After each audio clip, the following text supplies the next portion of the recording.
people, how are we all doing? Welcome back to Premier League Dad. My name is Kee and we are live for the UEFA Nations League final. Portugal against Spain. We've been waiting for this one.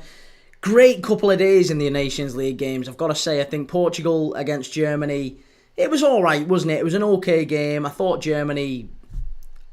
Portugal came into it in the second half. Portugal definitely deserved to go through in the end. But France against Spain, what a game that was. What a game that was. And we all said, didn't we, at that time, whoever wins this one probably ends up winning the Nations League. It's probably the battle of the two best teams in world football, certainly international football.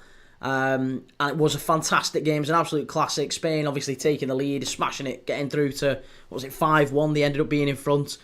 And then France dragging it all the way back and making it look maybe a lot more respectable than perhaps it was in the end. But there you go. France taking the third place playoff earlier today, beating Germany 2-0. We watched that one. Again, Germany very, very disappointing. They started the game really, really well and they fell apart in the second half. France, turning it all round and scoring on the counter-attack. It was a really, really good performance from France, I thought. And they take third spot. Portugal now v Spain in the final. That's what we're looking forward to tonight. The lineups are just going to come in, or they've just come in, so we're about to go through those. In fact, I'll put them up on screen shortly. I've got them on screen. I'll put them up on screen shortly. But first off, I do just want to say a massive, massive thank you to Match Bingo, who are sponsoring our lives yet again for the upcoming season. They are absolutely brilliant guys over at Match Bingo. If you've never played Match Bingo before, if you like a bet on the football, let me ask you that. Do you like a bet on the football? If you like a bet on the football, then this is definitely for you. If you don't like a bet on the football, it's probably not for you at all. But if you do like a bet on the football, Match Bingo, it's good. I like it. I really do enjoy it. I'm not just saying it because they're sponsoring the channel. I really do like it. I really enjoy it. I've got my bingo card for tonight. You can go and get yours. If you scan the QR code, which is on screen throughout the live tonight, you can check it out. You can go and see. Go and check the app out first. See if you like it. See if it's your thing. If you do decide to deposit, if you deposit £5 and you've scanned that QR code, or you've clicked the link which is in my description, if you deposit £5 to try it, you'll get £10 free. So you'll get 15 quid to try it out. You can buy a bingo card for tonight's game and you might end up winning yourself a small fortune. The way that it works is you buy a bingo card for whatever game it is that you're watching, the Nations League final, and you get a bingo card with 15 random events on it. It will say things like corner to France, corner to Germany, throw into France, whatever it would have been. For this one, obviously, it'd be Portugal and Spain. But you know what I mean? Throw into Germany, throw into France. And as those things happen during the game, they will be ticked off on your bingo card. You'll see them ticked off. And you get prizes for a line, prizes for a full, prizes for a line, prizes for two lines, prizes for a full house. And yeah, you can win yourself a little bit of cash. Go and give it a try. They've paid out over £200,000 of prize money already to over 10,000 players across the UK.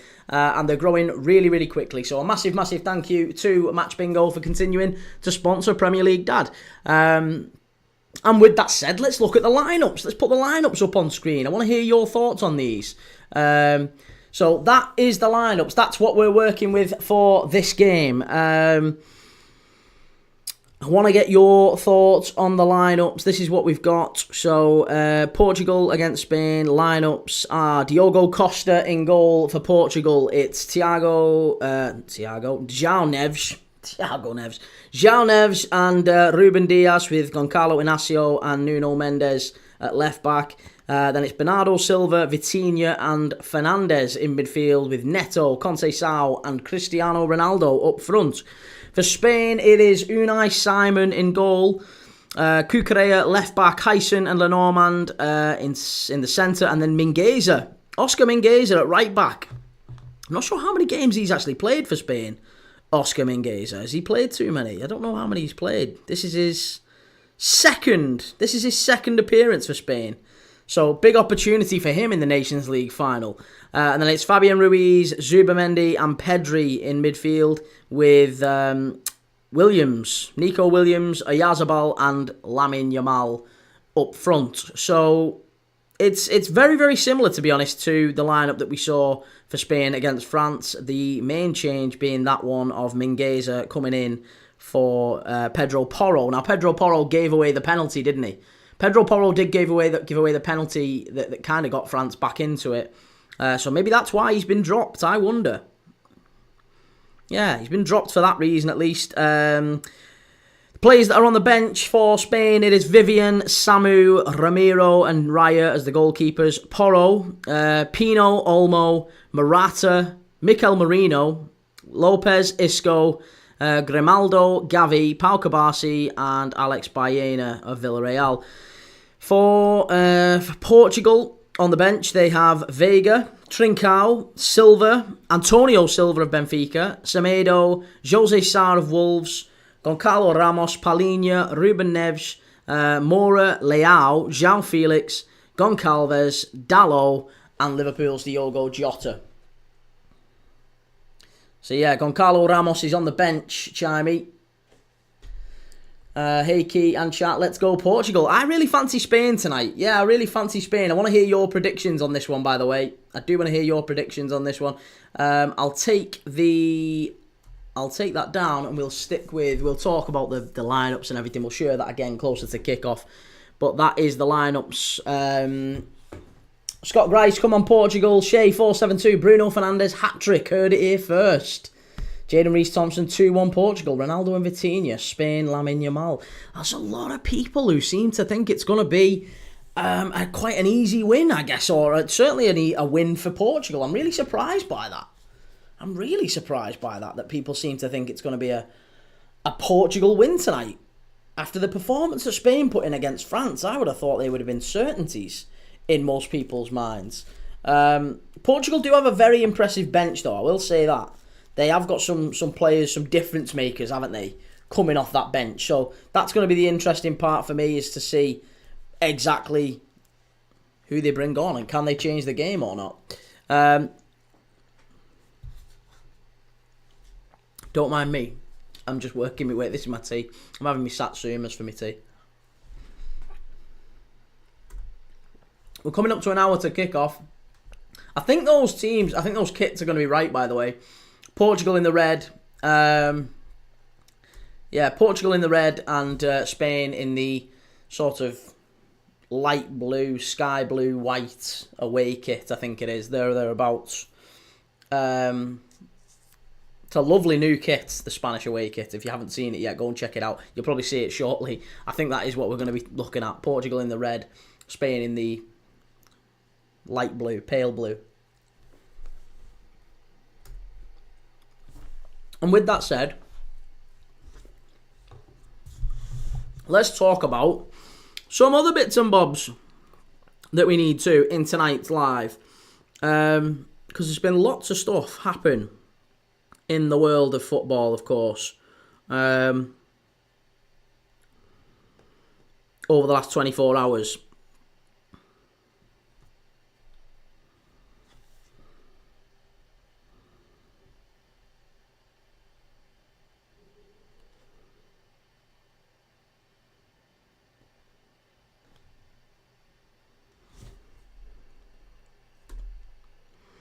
Apple Cognac, I can't wait to see the play of CR7. Do we think that CR7, it's kind of, you know, it's old versus new, isn't it? It's Cristiano Ronaldo against Lamine Yamal. It's the great pretender against, you know, the old master. What's it going to be? Samir X69, Conte Sal starting. He deserves it, doesn't he, Samir? We saw this the other day. We said, you know, lots of people on the chat, we was talking about how good Conte Sal was off the bench for Portugal against Germany. Obviously, he scored a wonderful goal, but I thought he was terrific. All round, I thought he was terrific, and I think he's earned this start tonight. I think he has earned this start. I don't know, let me know what you think, if you think different, but I really, really do. I think he's earned this start. And I also think Conte Sal's probably one to watch this summer in terms of a move. He was on loan at Juventus last year.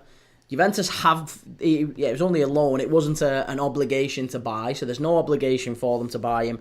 I think they'd quite like to buy him, although his numbers weren't terrific.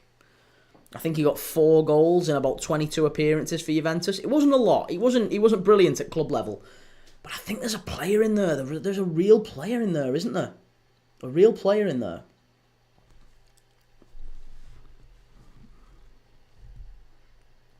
Samir X69 is a tap-in, no skill.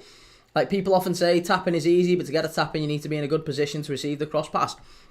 Listen, if you score 100, 200, 1,000 tap-ins in your career, you'll be one of the greatest players of all time. Well, not 100 and 200, but you know what I mean. If you get 1,000 tap-ins in your career, you'll be one of the greatest players of all time. And yes, you're absolutely right. You've got to read the game. You've got to be able to time your run. You've got to, confuse the defender. Sometimes you've got to go near post, and you've got to go feint and go back far post. There's plenty of exceptional players, great players, great strikers who never really scored much outside the 10, 12 yard box. Ruud van Nistelrooy was a prime example of that, by the way. Ruud van Nistelrooy is one of the greatest centre forwards I have ever seen in the Premier League. I don't think I ever saw him score outside the box. Pretty much every goal he scored was in the 6 yard box. It was all tap-ins. And he's brilliant at it. I mean, Erling Haaland is a little bit like that. Sometimes that is a skill in itself, just being able to read the game and anticipate crosses, get ahead of your defender, good movement, and just getting something on it. A flick, a touch, doesn't have to be anything. Sometimes it's a bobble. Sometimes it bounces in off your shin. That's absolutely right. Apal Cognac, is it you will show the Exactly live? I can't show the game. No, we're not allowed to show the game. If I show the game, the channel gets banned. So, I'm sorry. I'd love to show the game, but I can't show the game. I'm going to be watching it. I can't show the game. Nobody on YouTube can show the game. You'll get banned. But we will be live watching it.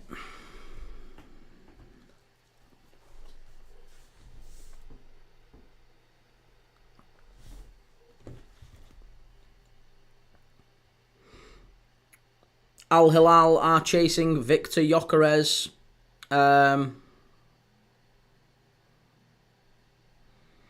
As well as Darwin Núñez, by the way.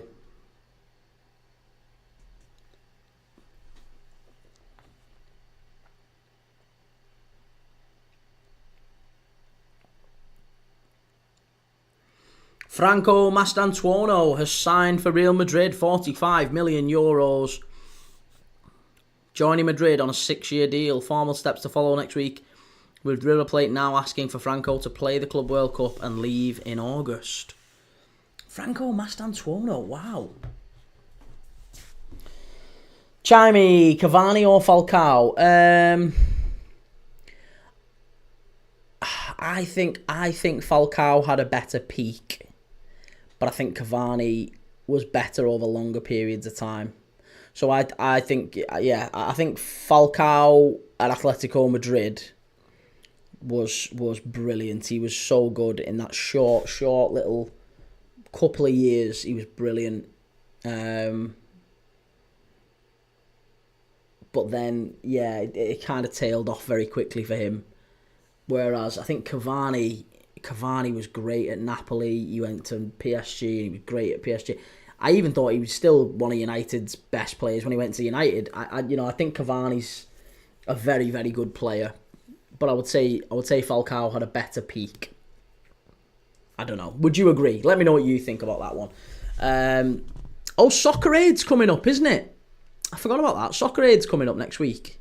I'm not going to be doing that one. A few people ask me if I'm going to do that game, like live stream or watch along. I'm not doing a watch along of Soccer Aid. No chance. No chance. I'll do anything for charity, but I ain't watching Soccer Aid. Joe Bellingham to Borussia Dortmund, £33 million fixed fee, £5 million add-ons to Sunderland, and also a 15% sell-on clause. Record sale for Sunderland, a huge fee after initial €20 million bid rejected. Wow, they went nearly double then, didn't they?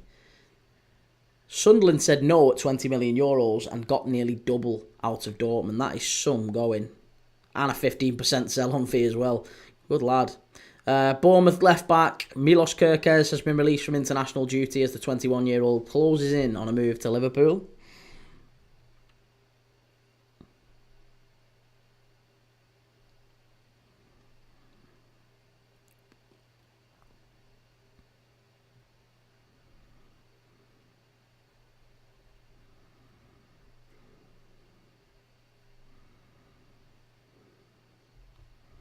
Aaron Ramsey signing. I can't understand that. Aaron Ramsey going to Mexico. Does that make sense to anyone at all? Cavani for me, perfect 9 for a counter-attacking front three. He was a very good, yeah. I loved that Cavani, Lavezzi, I loved that at Napoli. That was a great Napoli side. Maggio just in the hole behind them. Unbelievable.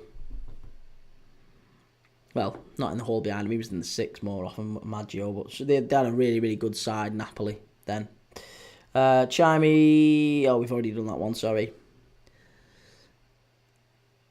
Al Hilal are also trying to sign Bernardo Silva from Manchester City. Ooh.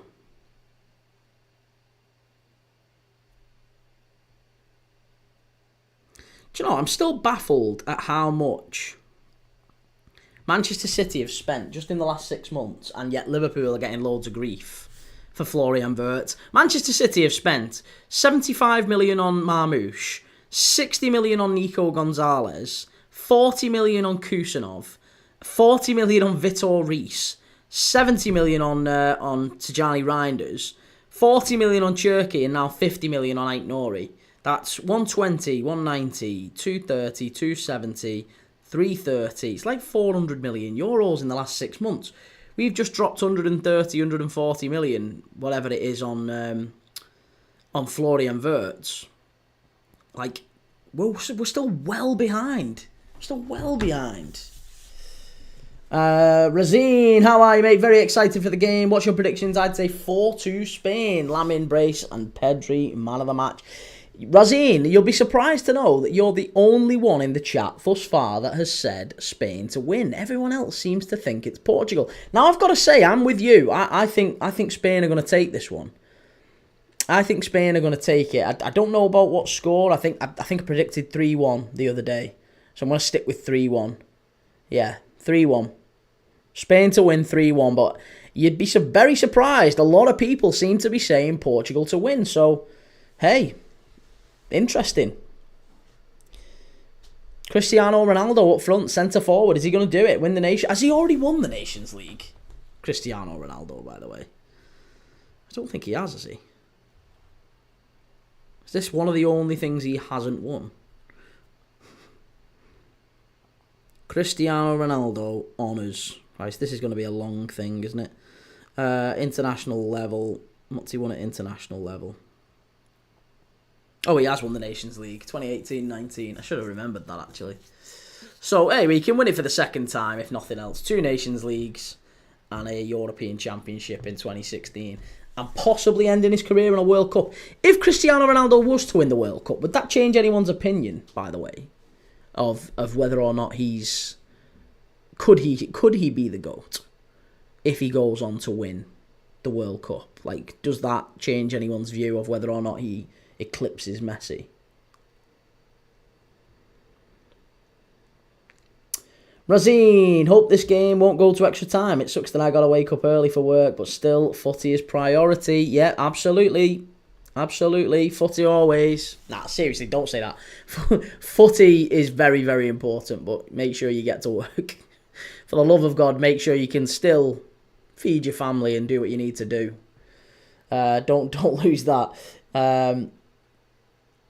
Samir, do you rate Marcus Thuram?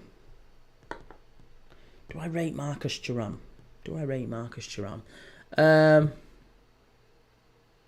No. No, I don't. I think he's one of a long list of strikers that just... To me, he doesn't seem to do much. Doesn't seem to do much. And I think a lot of strikers aren't that good nowadays. There's not many top strikers nowadays. And yeah, maybe it's just nostalgia. I don't know. But Marcus Thuram is not a player that I would have at Liverpool. I think he wouldn't scratch the surface of the top 50 Premier League strikers of all time, for example. I think you look at like Jermaine Defoe. I think Jermaine Defoe's better than Marcus Thuram. I think Robbie Keane. I think there's loads of strikers I would have over Marcus Thuram.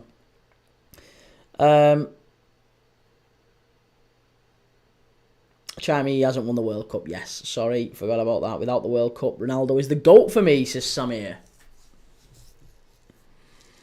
feels like Messi is the fashionable choice, isn't it? You know, Messi is the fashionable choice, but I think Cristiano Ronaldo, he was a different beast, wasn't he? When he was at his absolute best, he was so good. The GOAT debate was sealed in 2019, in my opinion. I don't know, mate. I honestly don't know, Razine. I think Messi and Ronaldo is so close, and it's not sealed at all. I don't think it's not settled science. Ronaldo and Messi is not settled. If Ronaldo was to win the World Cup next year, then I think that would change it for some people. It wouldn't really have a bearing on it for me. I still say there's not. It's a flip of a coin between the two. Cristiano Ronaldo was unbelievable at his absolute best. And the fact that Messi never played in a quote-unquote tough league does always make me think that maybe he wouldn't have adapted as well. Do you know what I mean? Like, he was good in France, he was good in Spain, and he's been very good at Inter Miami. And I'm sure if he'd have come to the Premier League, he'd have still been an exceptional player, by the way. But would he have been as good as Cristiano Ronaldo? I don't know. Razine, Pedri versus Vitinha, Mendes versus Yamal. It's one for the ages. Well, I'll tell you what, the one that you've got to look out for tonight. is Mingueza. Mingueza tonight up against... Who is he going to be up against on that left-hand side? Who's going to be left-hand side? Conceição v Mingueza. That's the one to look out for. Because Conceição tore Germany apart the other night when he came on. And I think he's going to do really, really well tonight against Mingueza. I like Mingueza. I think he's had a good season for Celta, but only his second appearance for Spain. I think, second or third. Very, very few appearances at 26, 27 years old, whatever he is. I would fully expect that he has a tough game tonight against Conceição. So that's one to watch. That is one to watch. Razine, Messi is only 4 goals behind Ronaldo when it comes to goals against top 6 Prem teams. He never played in the Prem, though. Okay, that's fair enough. That is fair enough. Messi always did it on the big stage, didn't he, against them in the Champions League? And he scored about 40 against Arsenal, didn't he? Razine, Mingueza is our dark time hero. Won't forget him under Koeman.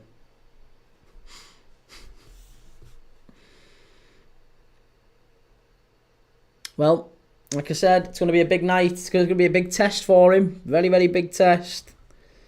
He has kicked on, hasn't he, since he left Barca. He's done all right at Celta, but it still remains to be seen whether or not in a final, in the big stage, can he do it? Can he do it?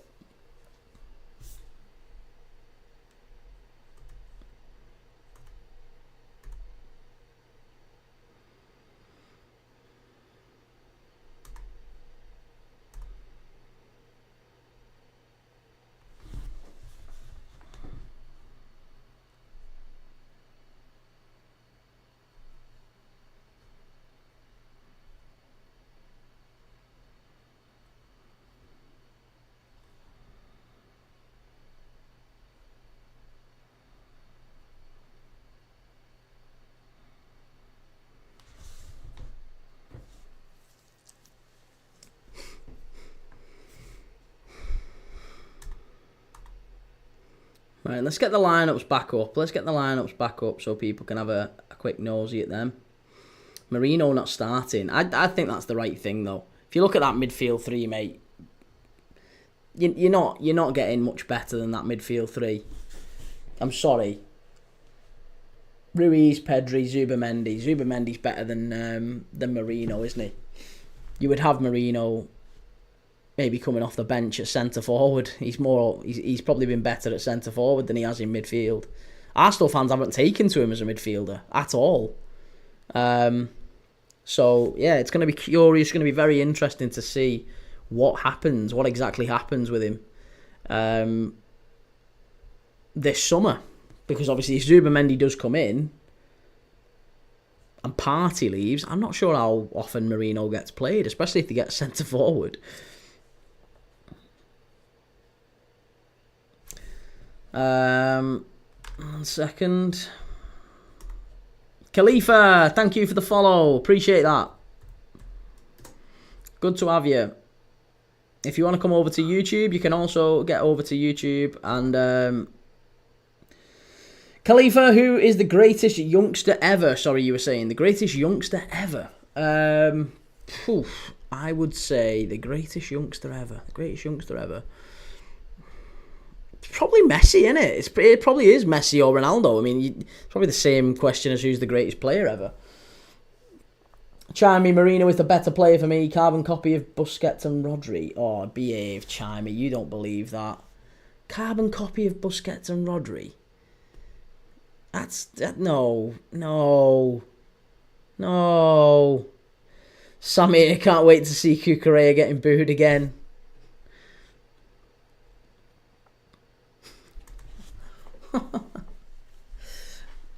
Well, we're coming up to 30 minutes or so to kick off.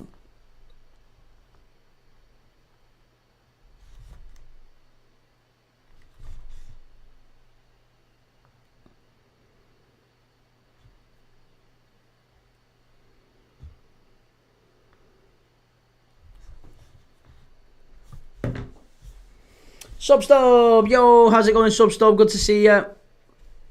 How's it going? Are you looking forward to this one? Let me know your predictions on this one, Substub.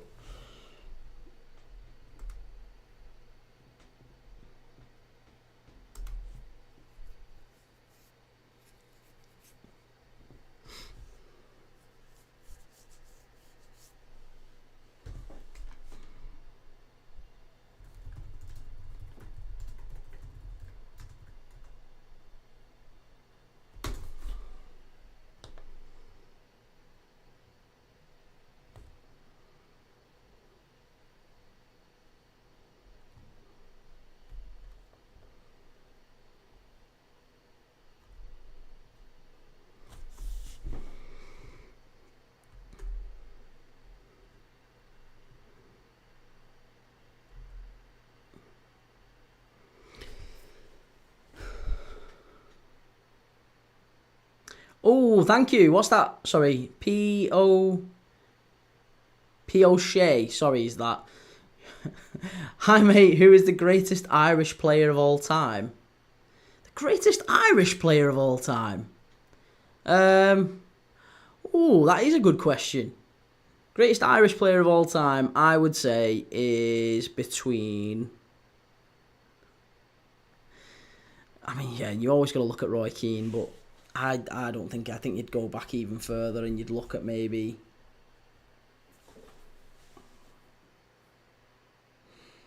Do you know who was an underappreciated Irish player? Roy Keane was very good.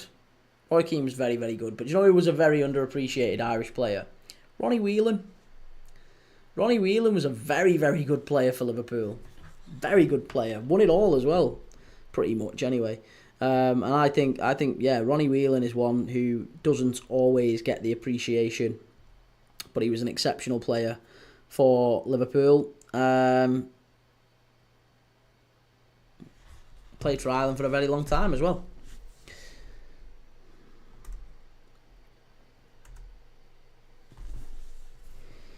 Chimey, is anyone making a move for Xavi Simons or Kubo? I don't think anyone's making a move for Kubo. Xavi Simons, possibly.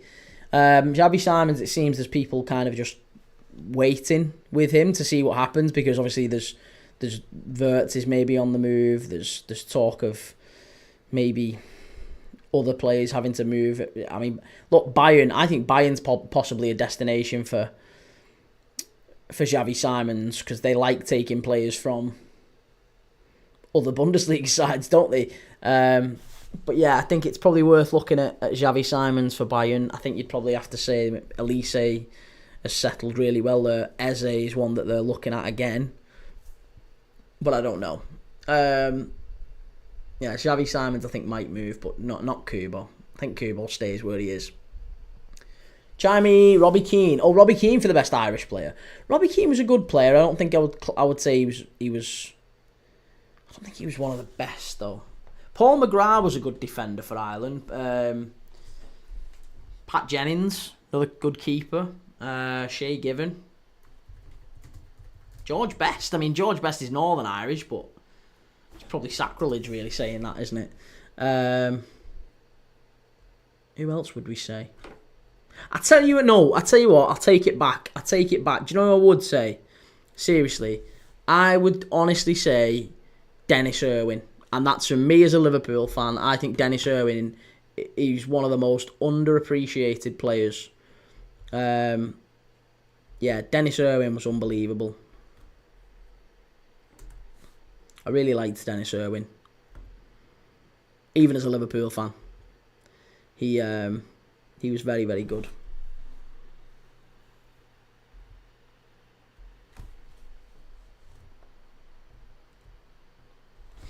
Apple Cognac will say, okay, so according to you, which team is going to win? I think Spain will win.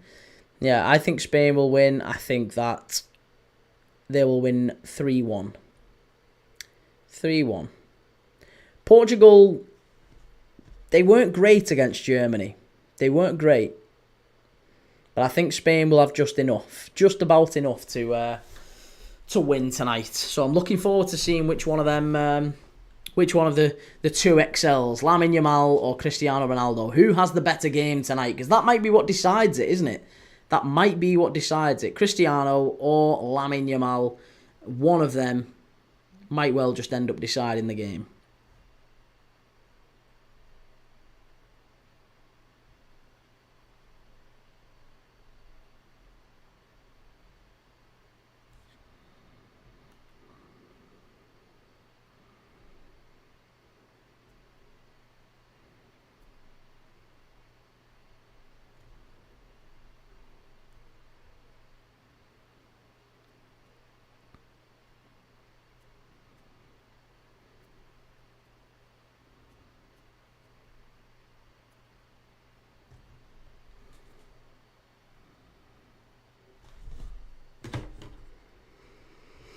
Callum says Portugal 1, Spain 2.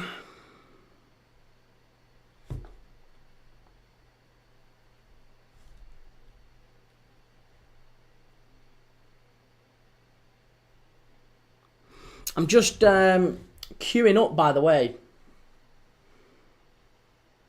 Oh, cheers, Ben. Thanks for that, mate. Appreciated. Thank you very much. Hopefully we can get there, but to be honest, by the time I sort that out, I imagine I'll be live again on the other one. So I probably just need to bide my time with it. But I'll see. I'll see if I can get there.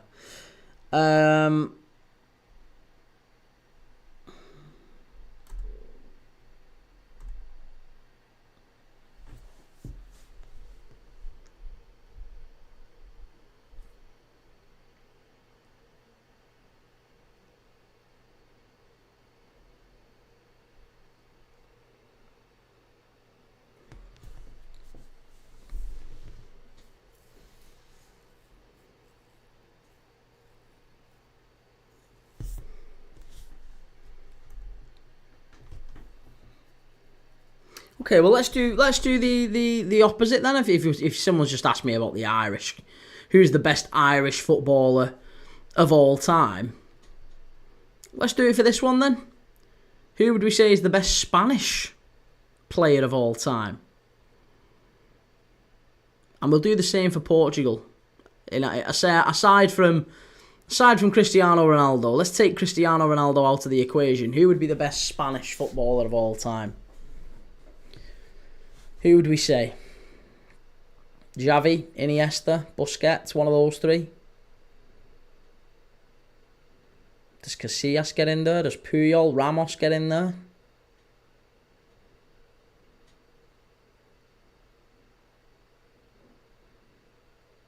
Do you know? I always think about, like, obviously Fernando Torres. I thought was a great centre forward, but as much as I loved him,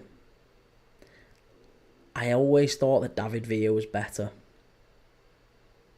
I was always gutted when Barca got him. When Barca got David Villa. I really wanted Liverpool to get David Villa. But yeah, I think Torres was great. David Villa was maybe a touch better. Ben, what are you in the queue for? Queue? What am I in the queue for? I don't know what you mean, what am I in the queue for?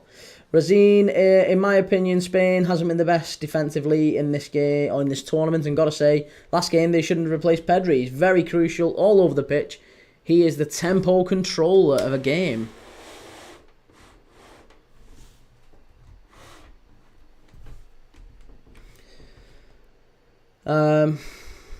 Mazzini decides when to slow or fast up the games. Vitinha does that as well. That's true. Ben Twist, Portugal, CR7 aside, it'd be Eusebio. Eusebio, I think you got to do it in your lifetime. Come on, we all know Eusebio, but none of us really saw him.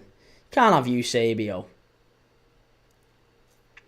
Pure Loyalist, quick like from all the household. Got friends over from Belfast partying. Nice. Love that. Enjoy. Have a lovely night. Razine, Iniesta, in my opinion, or Ramos. What Raul? Would Raul get in there? Some great Spanish players in that Real Madrid side of the kind of early 2000s. Raul, even Morientes. I wouldn't have put Morientes as the greatest Spanish player ever, don't get me wrong, but some very, very good players. Casillas, Ivan Campo, Hierro, Helguera, Guti. Guti's always a really interesting one. I loved Guti. What a player he was. He was so underrated. He nearly came to Liverpool, didn't he? Guti. Proper player. Very good player.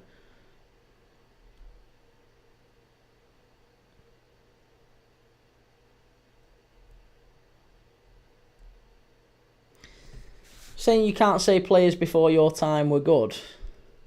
No, you can say they were good, but what I'm saying is like you can't have appreciated Eusebio because you didn't ever watch him.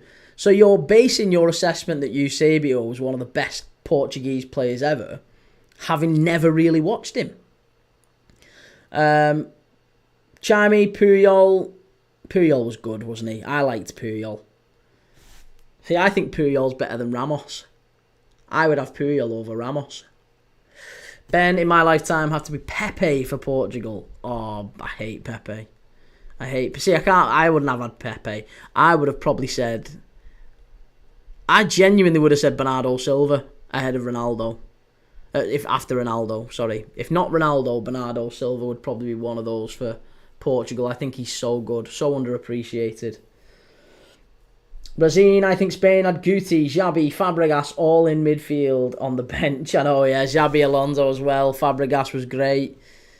They were so blessed in midfield at that one time, weren't they, Spain? I mean, to be honest, they were blessed in goal as well, if you remember. Because it wasn't just Casillas. It was Casillas, Valdez, Reina, Canizares. They had unbelievable keepers. Like Canizares... Honestly, Canizares would have kept goal for pretty much any top team at that time. He was unbelievable for Valencia. Top keeper. Figo, yeah, Figo was very good too. Figo was very, very good too. Rui Costa was another one. Manuel Rui Costa. If you remember Fiorentina back in the day, Rui Costa was great. Razine, Xavi, Bos, Iniesta is the greatest midfield trio of all time, agree or not? It's up there. It's definitely up there. I don't know if it's the best, but it's definitely up there. Ethan Evader, good to see you, Ethan. Who would your all-time Premier League midfield 3 be? My all-time Premier League midfield 3, I think I've done this the other day, didn't I? Gerrard, Vieira...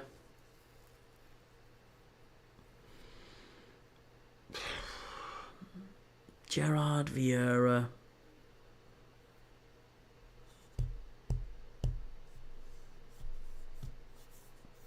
Maybe Gerrard, Vieira, De Bruyne.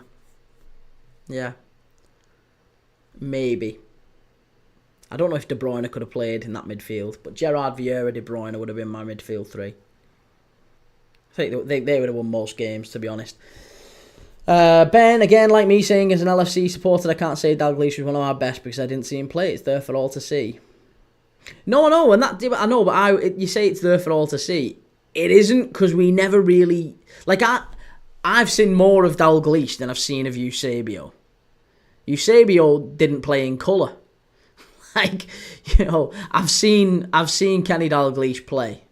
I've seen him play. I've seen videos of Kenny Dalglish's goals and assists and all that sort of thing. I haven't watched a Eusebio compilation. I'm not sure there's too many of him. So I know that he was a revered footballer, but that's about it. I know a lot. It's the same with like Lev Yashin, right? Lev Yashin, Eusebio, Garrincha, anyone of that era. You can say that you appreciated him, but you don't really know him. You've never watched him. That's why I always feel like you have to caveat it with the best player in your lifetime, the best player that you saw, that you've watched. Like, you can't just form an opinion based off what other people tell you. Razine, Ethan, Gerrard, Lampard, Scholes. I haven't watched any of them play, sadly, not that old enough. Gerrard, Lampard, Scholes as a midfield three couldn't function. They couldn't function. Yeah, it wouldn't have worked. Gerrard and Carrick might have worked. Chimey, De Bruyne, Vieira, Scholes. Scholes isn't getting ahead of Gerrard. Even Scholes isn't putting Gerrard behind him. Scholes has admitted many, many times. Many, many, many times that he wasn't as good as Gerrard.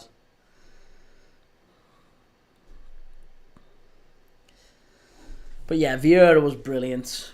Yaya Toure was another one. Yaya Toure was underappreciated. Kante. I really liked N'Golo Kante to win the title with two sides, and he was always so key in him, wasn't he, as well? Liked him, really liked him. You could even say Rodri as well. I mean, the fact that Rodri's got into won a Ballon d'Or, for God's sake. You can't really deny that Rodri's one of the greatest Premier League midfielders of all time, so, yeah. But either way, the only one non-negotiable for me is Gerrard. Like, I'll fight anyone to the death on Gerrard. Everyone else, to be honest, in a midfield three, there's an argument for, isn't there?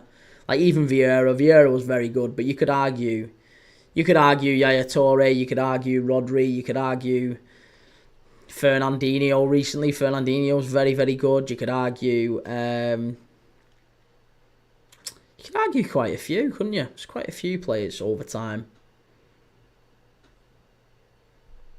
I thought Makaleli was some player for Chelsea. Essien as well. 3-star Reds, here we go. Bets are on, all set for the big match. Let's hope it's a Classico. Ben might do a bet builder for this. I haven't got a bet builder. I have got, though, I'll tell you that I've got Spain to lift the trophy. Spain to lift the trophy for this one, I've gone for. Anything else, I just can't see. Ben, Eusebio retired in 1980, hardly Dixie Dean era. No, I know, but all of his, when he played in the '66 World Cup, it was all in black and white, wasn't it? He was all of the pictures of Eusebio are pretty much in black and white. Jamie, Makaleli was insane. Yeah, he was great, wasn't he? Makaleli, Essien. Trying to think of, do you know what? That'd be another question we could do. Which, let's run underappreciated players from different Premier League teams over the years. That'd be a good question. Players who maybe could have made it at a higher level, or maybe weren't, or maybe did win lots of things at said club, but perhaps didn't get the praise for it. So I think of right, I'm going through all 20 clubs here. Let's do all 20. Why not? We've got 15 minutes to kick off. Finners, Spain is the best national team for both men and women right now. That's very true, Matty. Yeah, very true. Ben, Gerrard is head and shoulders best centre mid in Prem history. Yet not even close, is it, Ben? Not even close. So, Southampton, underappreciated Southampton players. You're probably looking at that Pochettino side, aren't you? They were really good. What did they finish like 6th? And you had like Osvaldo. Was Osvaldo there then? Danny Osvaldo. Decent player, him. Rosicky always comes to mind. Yeah. Nick Nack, good to see you, Nick Nack. Ben, Jason Kumas should have done more in the game. Always had quality, Jason Kumas, didn't he? Same with like Jimmy Bullard, but maybe never applied it as well as he could have done. Yeah, but Rosicky was a good player. He just always got injured, didn't he? Ipswich. Finidi George. Do you remember him? Finidi George. What a player he was for Ipswich Town back in the day. 3-star Reds ex-Forest player Stan Collymore. The world was his oyster when he signed for Liverpool. He's another one who, to a degree, and I don't like Stan Collymore, by the way. Stan Collymore blocked me on Twitter once. Well, say once. I think I'm still blocked, I assume. For no reason. For absolutely no reason. He's as sensitive as TikTok, evidently.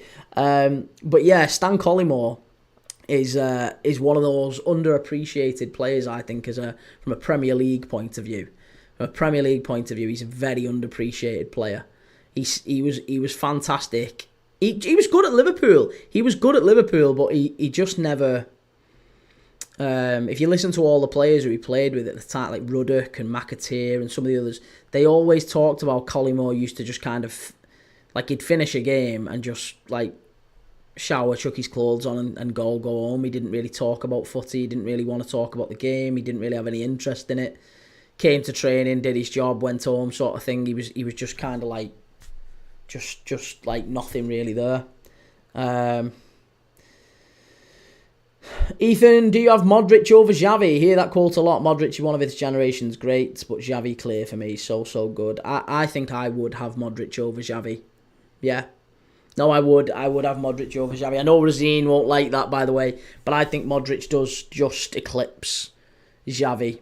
I think Modric could do everything that Xavi did, but I think he can do it better going forward.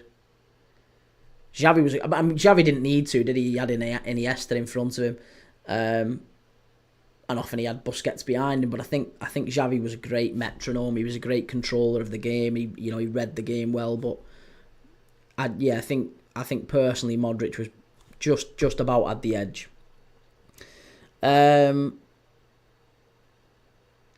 Ben, yeah, Abu Dhabi, injuries killed Abu Dhabi, for sure. Ben, I've seen a lot of ex-pros on podcasts who say the best they've played with Collymore. He was good, wasn't he? Yeah, really good. He I just think mentally, like, obviously he's talked about a lot of his mental health struggles and stuff, but over the years he just never quite adapted, never quite pulled it off. You say, Nick Nack, I think Collymore's blocked everyone on Twitter. I didn't say it as like a badge of honour. I think he was just whinging about something. I can't remember what it was. I think he was just whinging about something that I didn't feel like he had any right to whinge about. And I was just like, Stan, is this really like anything to do with you? And he just blocked me. I was like, something like that. It was really tame. Like, just let it go. Like, you don't need to fight everything. Just let it go. And he blocked me. Ethan, we've done that one, sorry. Dean, what do you think about the Palace situation, about them? They might not get Europa League, apparently. Yeah, Dean, we've been talking about that for quite a few days now. It feels really disappointing that Palace, after everything, winning the FA Cup, they might not end up making anything. No European football at all. And the worst bit about it, the absolute worst bit, is that the team that will benefit from... Well, two teams will benefit, but the team that will benefit maybe the most from Palace losing out is Brighton. Brighton will benefit the most. The big rivals on the south coast will benefit from Palace getting knocked out, because what will happen is Palace will end up... their Europa League place goes to Forest, and Forest's Conference League place goes to the next team down in the league, which is Brighton. It's really sad. Really, really sad. I've got a feel for Palace, but it looks like that is indeed what's going to happen. It looks like that is exactly what is going to happen. that Palace just can't quite get the agreement with UEFA that they've done all they can. I just don't think they can. Ben, John Joe Shelvey isn't a bad shout. A mate of mine ended up bumping into John Joe. He's a massive Liverpool fan. This lad who I used to, I went to school with him, and he bumped into John Joe Shelvey, I believe, on holiday in a sauna. How true this story is, I don't know. But he was playing for, I think he was playing for Newcastle at the time. And one of my mate's a big Liverpool fan. And he walks into this sauna in Turkey, I think they were in, or Egypt. Nice enough hotel, and walks in, and like the smoke clears, the mist clears. John Joe Shelvey's there, and he starts talking to him. And he's like, oh, can't believe it, John Joe Shelvey. No way! Look who it is, Ben. The greatest Portuguese player of all time, according to Ben Twist, after Ronaldo. Pepe. Pepe's walking onto the pitch with Jesus Navas. How's Jesus Navas got to the Allianz Arena? I thought he was homesick. He used to get left out of all of my squads on Footy Manager, Championship Manager back in the day when I managed Seville. Couldn't do anything like that. He couldn't fly. He was terrified of flying. Callum, don't even mean to be political. Why is a flag up there? What's not even real or Europe? I don't know what you mean. On the pitch, there's like 1, 2, 3, 4, 5, 6. For the 6 flags up on the pitch, and I think they're all the European nations, mate. That's not a flag of that. I think that's like an amalgamation of all flags. Yeah, I think it's all the flags together. That's the Europa. I think that's the Nations League symbol, isn't it? I think that's the Nations League logo. I'm sure it is. I've got that on my thumbnail. I should know that. I'm sure it is. That's the Nations League thumbnail. Or the Nations League logo. 3-star Reds feel sorry for the Palace fans. Biased opinion though, Forest will get upgraded, but rules are the rules. That's true. Yeah, very true. Ben, Ravel Morrison, the age-old classic. Is he still playing, Ravel Morrison? Last I heard he was in Mexico. Didn't he bounce around Mexico again?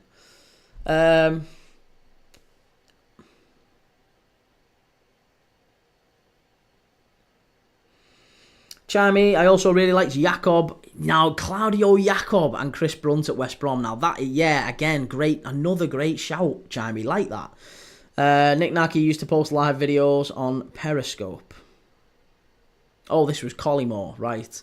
Ethan, more going forward in 08-09. Xavi had 41 goals and assists in 54 games. Only thing Modric has over him is the Trivela. Listen, I know.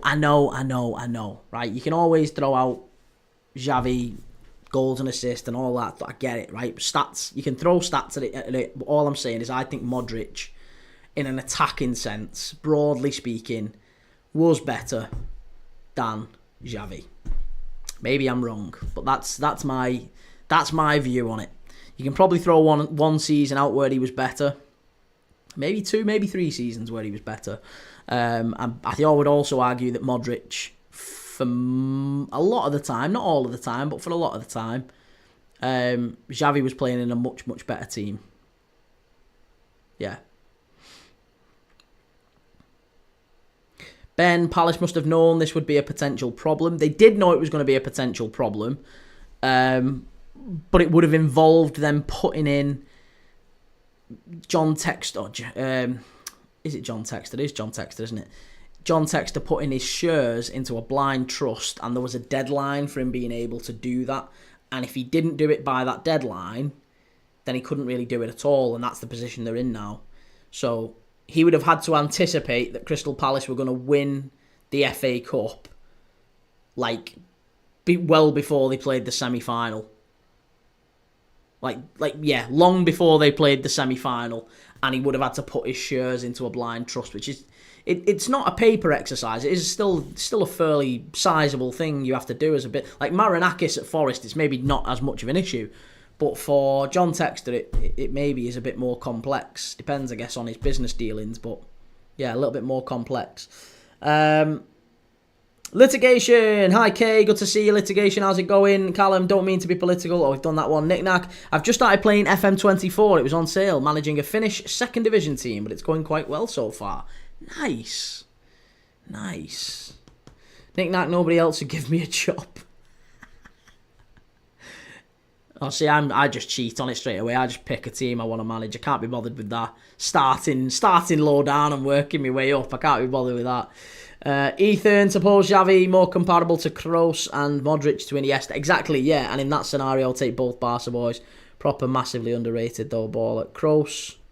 Kroos was very good. I would say Xavi was better than Kroos for sure, but I would say Modric and Iniesta. Oh, yeah, I'd probably take Iniesta. I think you're right actually in that one. I probably would take both Barca players if it was Xavi or Kroos, Modric or Iniesta. Yeah, I think that's probably fair. I would take both of them. Ronnie Dodge, there's my captain, Bruno. Knick-knack, was Xavi underrated, though? Anyone who knows football knows how good he was. I think he's underrated in the sense that if you ask people to compile an all-time... It's the same with Iniesta. I think they were good as a triumvirate, weren't they? They were good as a trio. That's what made them so strong. Xavi, Iniesta, Busquets. I think as an individual, they weren't. That's what I'm about to say is nonsense. I wasn't going to say they weren't terrific individual players, but they weren't. In isolation, they weren't terrific individual players. They weren't winning games by themselves a lot of the time. It was a lot of fantastic mind-reading teamwork a lot of the time, wasn't it? It was unbelievable incisive play. And at the time, that was characteristic of Spain, wasn't it? Spain's entire team just seemed to be on a completely different wavelength to everyone else. They had a team. Like, if you remember, Spain were winning things without a centre-forward. They had Fabregas in the false nine. They had, they were just an unbelievable team. And I think that was the key difference with Spain and maybe even Barcelona to a degree. Barcelona, that great Barcelona side, I think, were a phenomenal team, sprinkled with maybe 2 or 3 truly exceptional attacking players. And to be honest, you can drag that. I think Ronaldinho, Eto'o, Deco, Messi, Suarez, Neymar, David Villa. Like, the attacking players were always unbelievable, but you always were underpinned by a great, functional teamwork behind them. And Xavi and Iniesta were terrific. There's no doubt about that. But I think that sometimes that maybe goes against them a little bit as well. Ronnie Dodge, let's hope Bruno doesn't go missing in this final. Sorry, I had to. Knick-knack, surely Spain win this tonight. Yeah, I think Spain do. But funnily enough, Knick-knack, everyone else in this, apart from... There's only me, you, and Razine, who is a massive Barcelona fan, thus far, saying that Spain will win this. I think, anyway. I think we are the only ones saying Spain win. Everyone else seems to be saying Portugal win tonight. Yeah, everyone else seems to be saying Portugal. 3-star Reds, Knick-knack, you need to take charge of Andorra in FM24, setting them up so England could score more than 1 against them.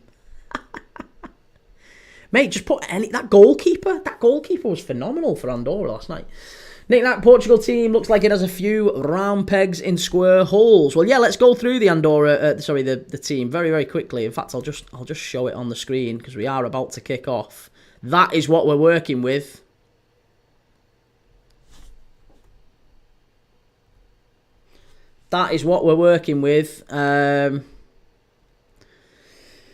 Ben, David Silva was a true footballer. He was, for sure. Finners Matti, Portugal got a great team, but never wins any competition. Well, they won Euro 2016, didn't they? They were very close in Euro 2004 as well. Obviously, Greece beat them then. Normal guy, what up? Good to see you. We are off and underway here for the start of the final. Portugal against Spain, Allianz Arena, UEFA Nations League final. I need to change the kit. I've just realised I need to change the kit. Spain are in the yellow. Spain are in the lovely yellow kit. So we're going to have to change that.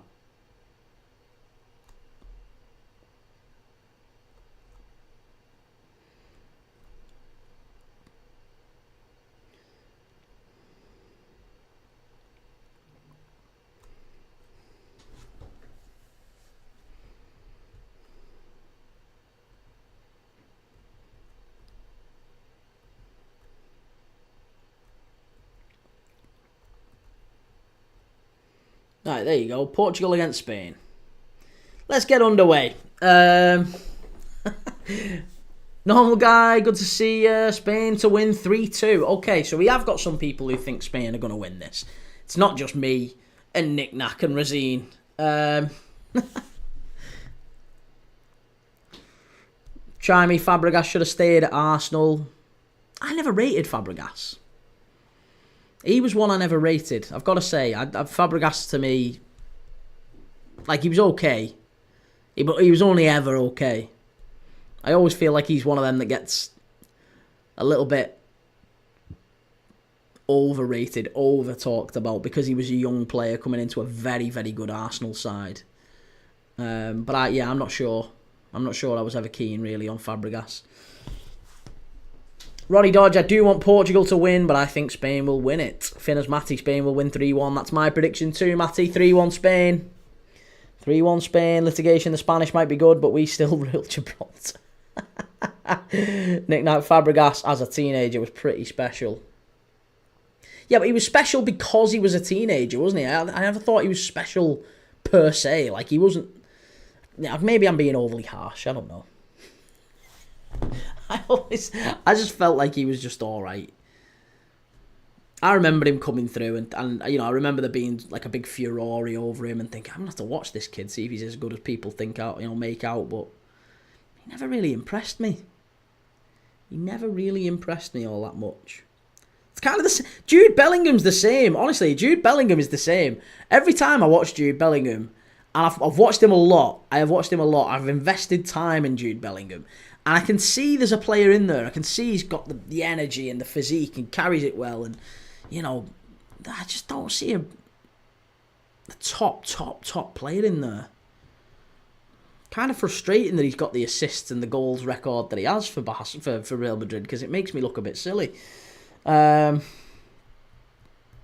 Matty, they say every teenager is special. Most of them fall off and disappear. Very true. Yeah.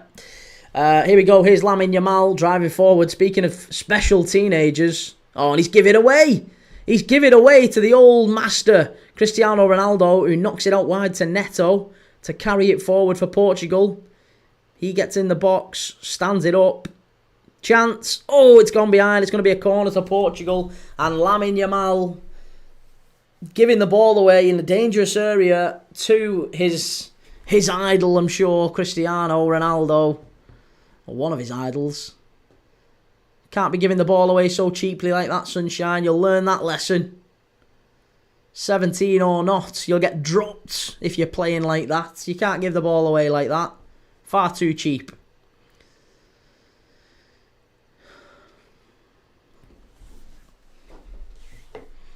Lenormand is all over Cristiano Ronaldo like a cheap suit here. It's going to be a corner kick to Portugal. 4 minutes into this Nations League final. Portugal are going to change the kick taker, actually. It's going to be... it is going to go out to Bruno Fernandes. He does get it in the end. Chance here. Laid off. Oh, it's miles wide. You've got to do better there. Disappointing that from Jean Neves. I think he should have got that on target. I really think he should have got that on target. Maybe I'm being overly harsh. I think he's got to get that on target. Chimey, Fabregas' game to assist ratio in the Prem is insane, and he has a lot of assists for very few games. I know, but is it not a little bit like Bruno Fernandes, that? Is it not a little bit like Bruno Fernandes? Like, the fact that he's got a lot of assists, sometimes it's a bit of a misleading stat. Like, he takes everything. Bruno Fernandes takes everything. Every free kick, every corner, every set piece, every penalty. Like, of course he's going to. Of course he's going to.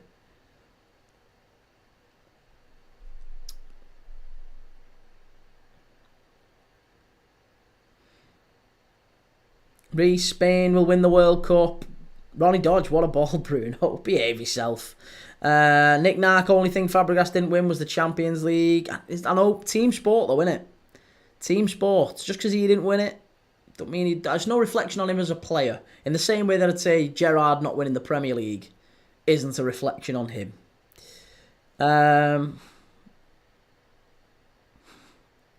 Finners, Yamal got school tomorrow. If Spain wins, he'll be celebrating, drinking fruit shots or Capri Suns. J2O, get us an orange and passion fruit, J2O. Here's Nico Williams. Oh, Spain again, going backwards. Is he going to hit this one? Cucurella, out wide on the left, gets to the byline, pulls it back. Too easy to clear that. Far, far too easy to clear. Reece levels above Bruno. Yeah, I would say Fabregas is better than Bruno. I'm not going to fight you on that one, Reece. But what I was arguing was I didn't think that Fabregas was all that special. In the same way that I don't think Bruno's all that special. Knick-knack Cuckoo seems to be getting a few boos. Yeah, he's not well liked in Germany, Cucurella. He isn't well liked. Not very well liked.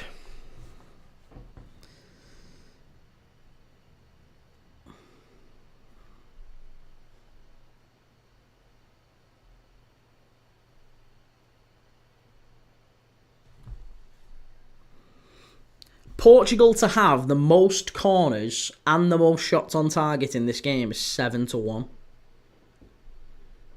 It's not bad, is it? You can get 6.5 to 1, 7-1 for Cristiano Ronaldo to score first goal. Oh, that's shocking. Who played that? Fabian Ruiz. He never puts a foot wrong, that lad. He can't pass 5 yards now. Reece Fabregas is top 3 midfielders ever in the Prem.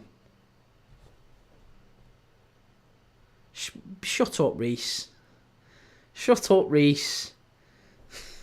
Don't be silly. Knick-knack won't happen though, will it? Well, no, probably not. Normal guy, I had to take a nap for this game. I am ready. Good to see you, mate. Good to have you in the chat. Let us know what you're thinking on this one.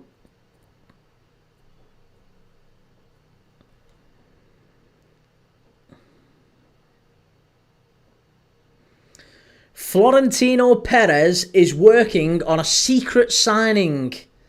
A secret signing for Real Madrid.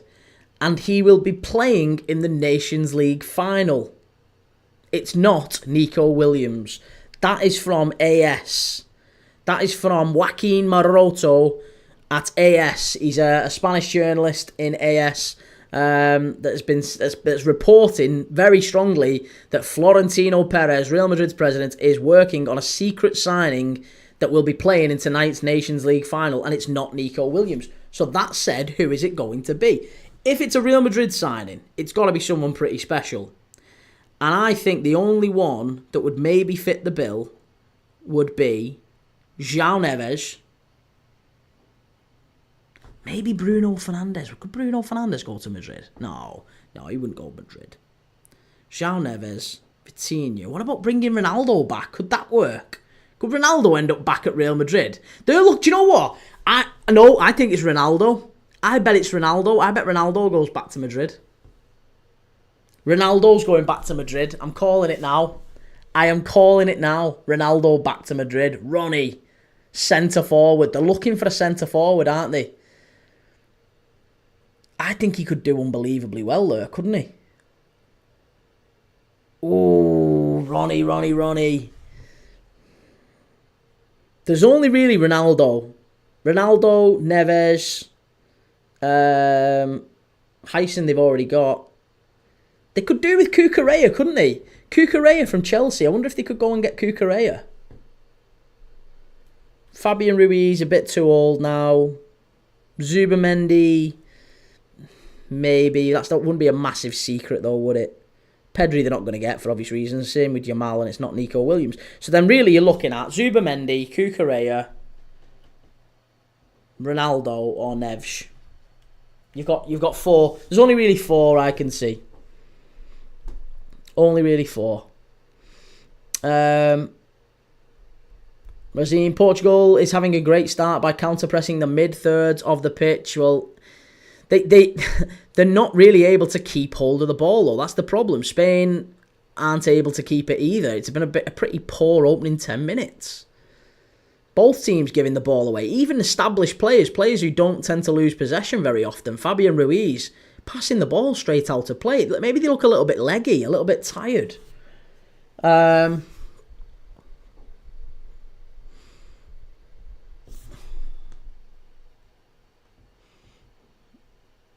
Lucas Lambert, why are you banned from TikTok? I'm banned from TikTok, mate, because a Man United fan came in and said, I hate Liverpool fans, and I laughed and said, oh no, we hate Man United fans as well. You hate us, we hate you, it's all good, the world keeps on spinning, don't worry about it.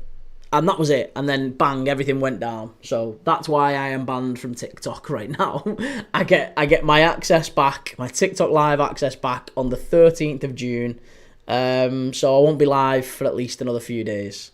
So I'll be live on YouTube still, and Twitch, and X, and Instagram, and Facebook, and everywhere else. But yeah, not on TikTok, mate. Sorry. Here's Lamine Yamal down the right-hand side. Nuno Mendes keeps him out. Well done. Really, really well done. We're seeing Hope Perez won't pull a Figo. Do you know what I mean? Yeah. I wonder. Imagine Yamal or Pedri signed for Real Madrid. That'd be interesting, wouldn't it? Fabregas in the top 3 midfielders in the Premier League is like saying Arteta is one of the top 3 managers in the Premier League. I think it's even worse than that, really, isn't it? Razine, I see chances for Nuno. Nick-Nack, got to be a Portugal player. Maybe Bernardo Silva. It's not really a Madrid type of signing, that though, is it? Finners says Bernardo Silva as well, yeah.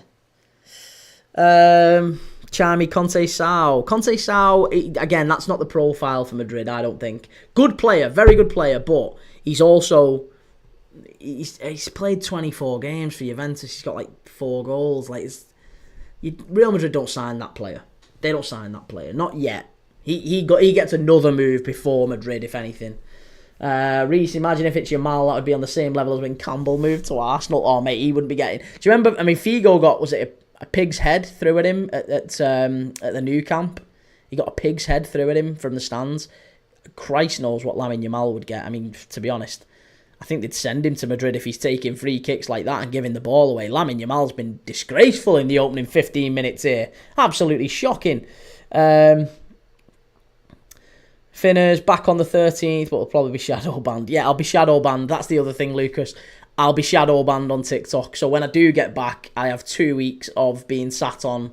Like, as you've seen recently, we've been getting like 1,500 to 2,000 people live, concurrent live viewers in TikTok. We've been doing really well on it.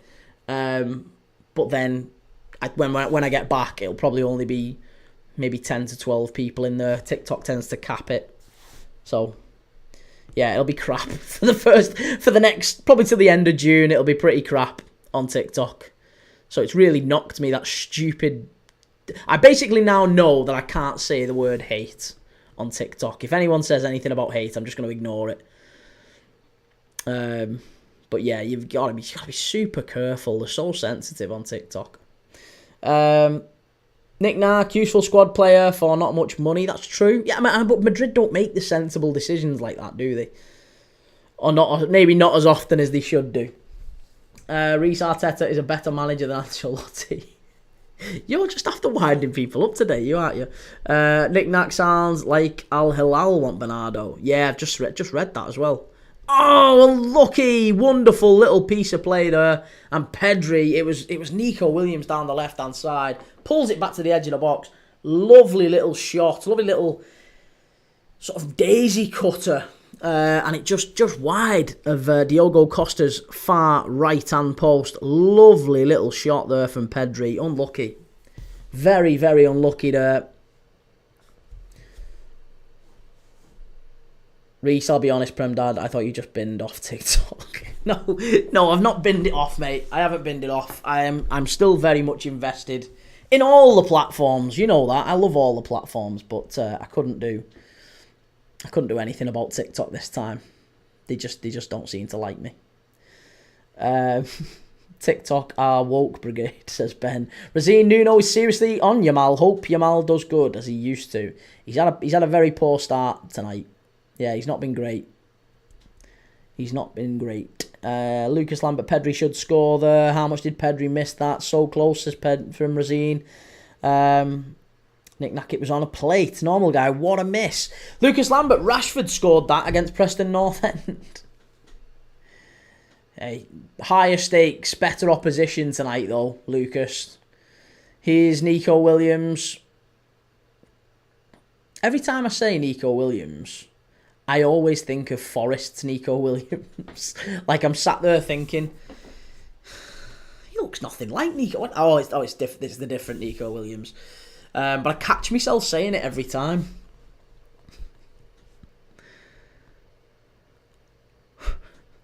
Nico Williams here for Spain. He's done incredibly well since his days at Forest. Here he is, Nico Williams down the left-hand side, cuts in on his right foot. What a shot! Oh my God, what a goal that would have been. Whoa, what a goal that would have been. Unlucky, straight over the bar, but a wonderful effort there from Nico Williams. The more I see of this kid, the more I like him. I know it's like six. There you go. Nico Williams was okay for Liverpool. He was, yeah. He was okay for Liverpool, wasn't he? I liked him. He went down injured for the other day. I think he got a bad injury for Wales against Liechtenstein. I think he did his knee. It might have been his ACL. But he went down off the ball. And since then, he hasn't... Yeah, he hasn't quite... Well, he didn't get back on the pitch anyway. So I think he might be down and out for quite a while. He got stretchered off. So we might not even see Nico Williams back for the start of the new season. Here's Dean Hyson running into midfield. That's wonderful play. He was trying to get it to Lamine Yamal. Just couldn't quite miss him out. Reece, I love Nico Williams during his time at Liverpool. Razine, that's Nico. Right, I pronounced Forest player. Nico Williams. No, it's exactly the same. Yeah, both are Nico Williams. I also pronounce it Nico. Nico. As in the Forest defender, Nico Williams. It's Nico Williams. It's exactly the same. Both are Nico. It's just that one's N-I and the other's N-E. Both are Nico Williams. Nico Williams. That Williams just to be our Diaz replacement, surely, says Callum. He'd be alright, wouldn't he? Yeah, he'd be okay. But don't get me wrong, I'd rather keep Diaz. I think Diaz is better than Nico Williams, but if we have to get rid of Diaz, which it does look like we might have to move him on because he's on a pittance. He's on no money at all, Nico Williams. He's on such a minimalist amount of money for how good he is. And I think there's probably a big move for him incoming. And if we do get rid of him, yeah, Nico Williams we'd want to look at. But I'm keen to see, or I'm curious to see, who this secret Real Madrid signing is going to be. This is from Florentino Perez's, mouthpiece in AS. Joaquin, the AS journalist, who said that Real Madrid are planning a secret signing from a player who's playing in tonight's game. And if it's the player who's playing in tonight's game, it seems there's probably only 3 or 4 it could be. And the most likely to one, if I'm really honest, the most likely one is Cristiano Ronaldo. And I think it would kind of break the internet a little bit, wouldn't it? If Cristiano Ronaldo ended up back at Real Madrid at 40 years of age. They're looking for a centre-forward. We know that they liked... They liked the look of... what's his name at Osasuna? What's the kid at Osasuna? Oh, come on, help me out. Who's the centre-forward at Osasuna who's scoring loads? Had a great... For some reason, I've got Adjuriz in my head, but that's Bilbao. What's his name? This is going to do my head in. Properly going to do my head in when I find out his name. Budimir. Anti-Budimir. Yeah, Budimir. When they do... they were targeting Budimir. They wanted a replacement like Joselu.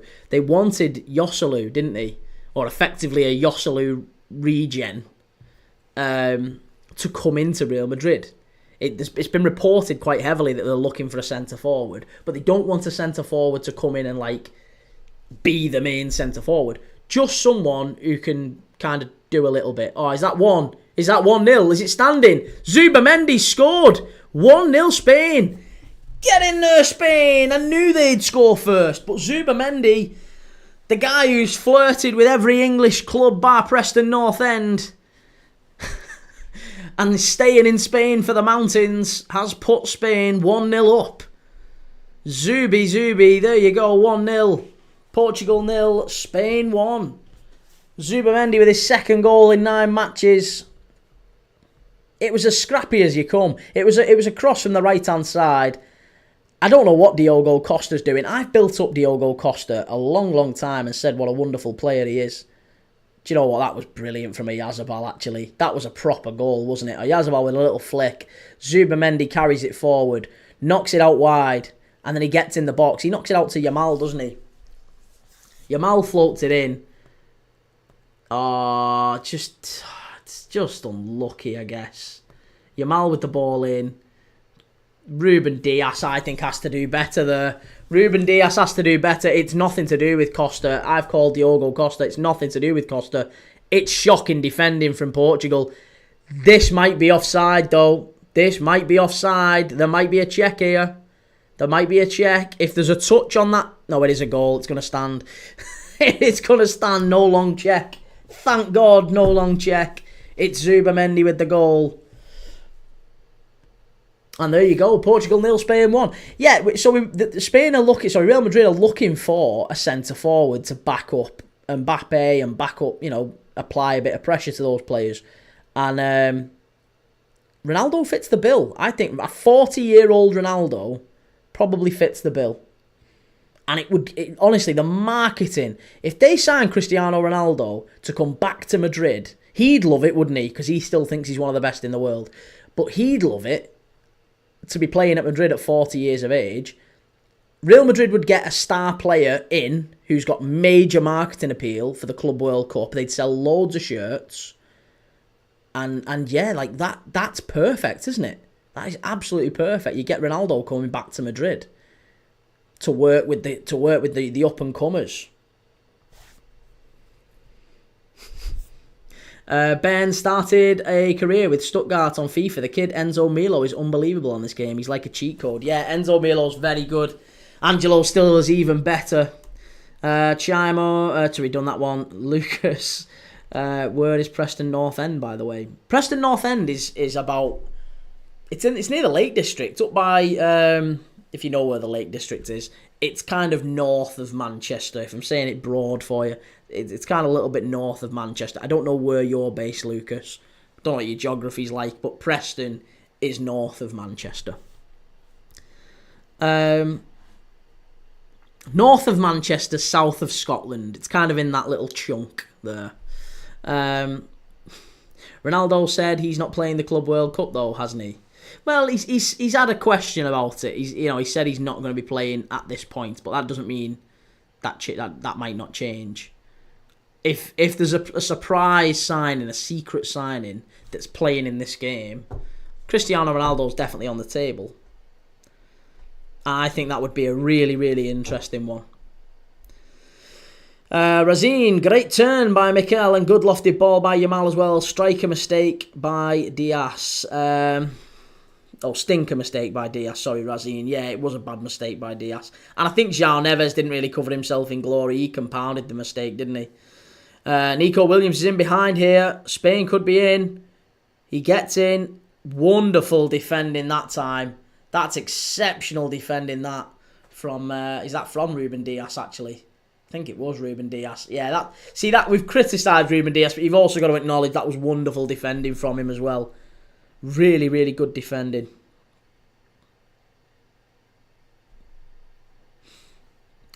Jack, because I don't know what that means. Oh, Jack, you're getting legged. You're getting absolutely legged.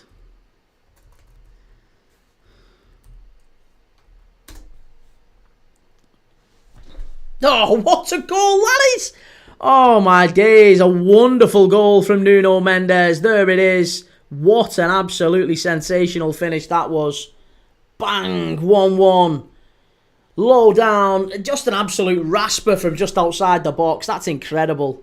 That is absolutely incredible. What a finish. What an absolutely... Oh, and Oyarzabal's complaining to the referee. I'm not entirely sure why. Let's have a look here. What happens? I think Ronaldo's onside. I think he might... It's going to be close, but I think he is onside. He lays this off here, Ronaldo.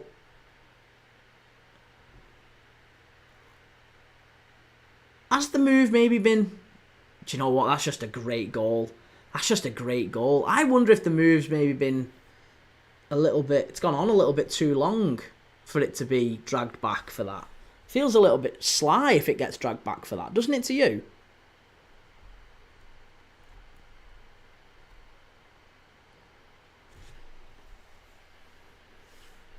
Yeah, no, Jack, listen. Just go away, mate. Just go away.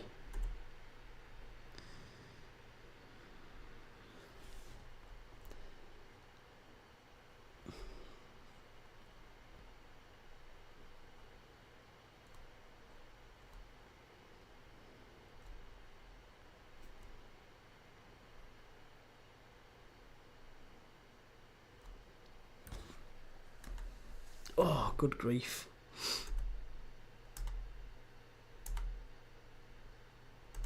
Right, there you go. Jack's gone. It's given. Goal's given. Portugal 1, Spain 1. There you go. Nuno Mendes, first goal in 10 matches. It's a great start to this game. Fabulous start. Portugal 1, Spain 1. Game on.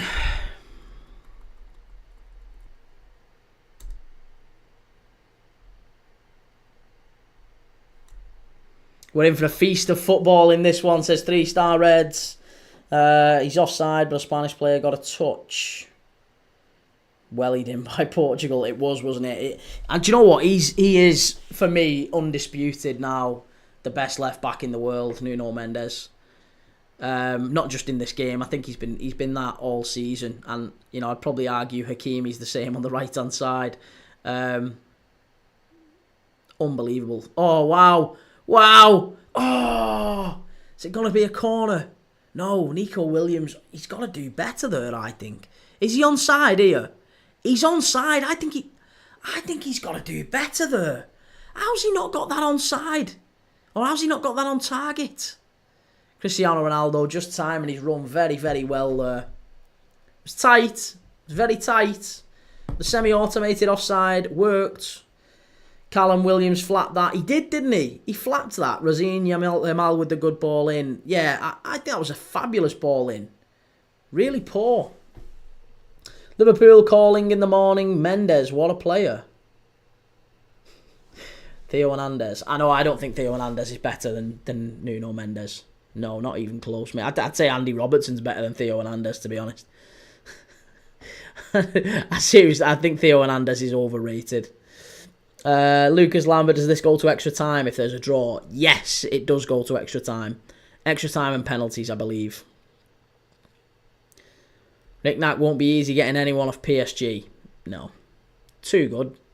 Too good. Pay too much. Lovely part of the world. Well, I say a lovely part of the world. Used to be a lovely part of the world. I don't know if it still is. It's been a long time since I've been to Paris. Last time I went, it was a beautiful beautiful place, but I've heard some horrendous things about Paris since, and seen some horrendous things about Paris since. Callum, it's kind of sad not seeing CR7 taking on men anymore, but Messi ran Chile the other day. Oh, it's Chile, isn't it, mate? It's Chile and it's Spain, like. And also, Messi's a couple of years younger than Ronaldo, isn't he? A couple of years younger.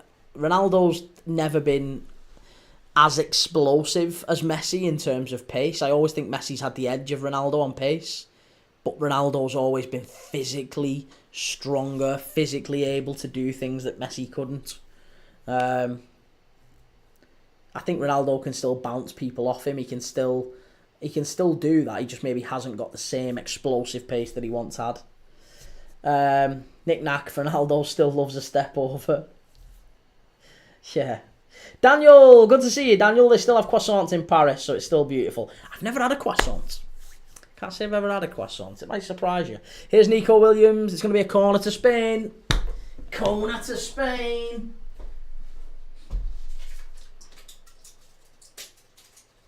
Oh, I'm going to have to go and get a drink. I'm absolutely famished. I'll wait till half time. And I'm going to get a drink downstairs.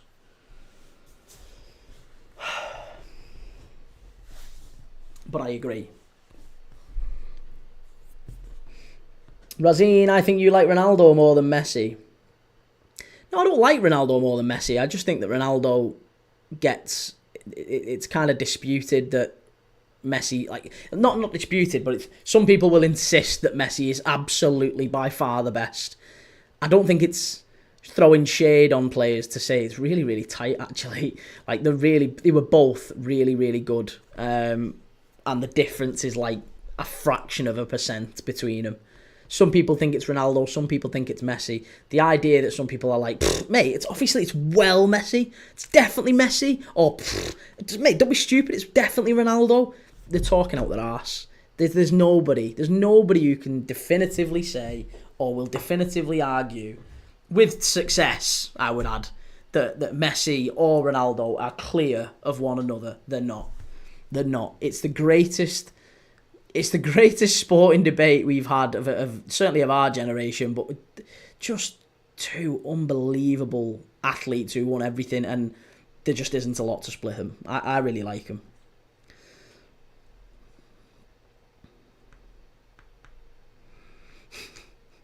Callum, Paris, the city of love, or what used to be. Yeah, Paris was gorgeous.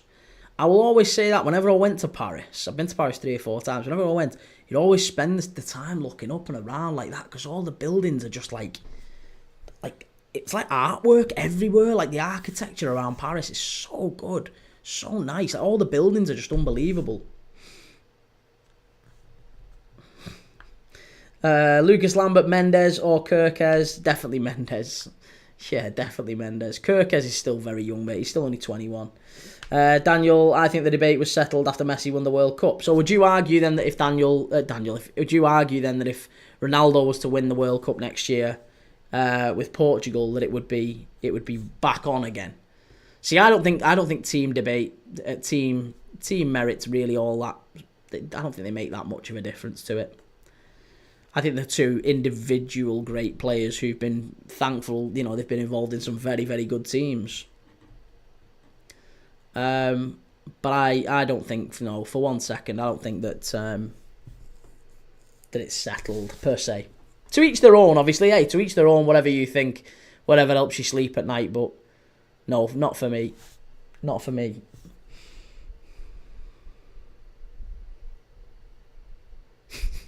Lucas Lambert, no, Neymar's better. Neymar's shock. Neymar doesn't make it into my top 50, top 100 players.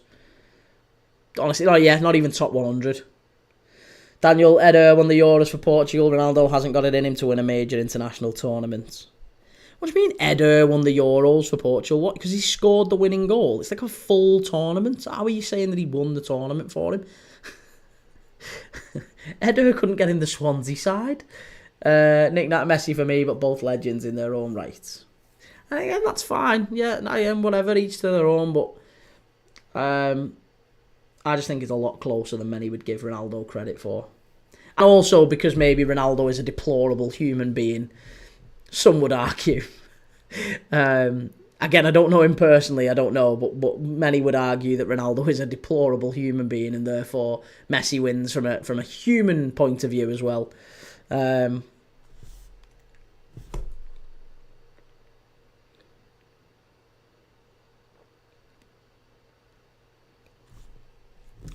Callum, Messi is better than Maradona. Maradona's better than Ronaldo. Ronaldo's better than Pele.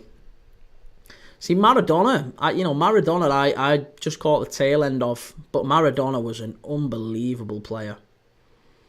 He really was terrific as well.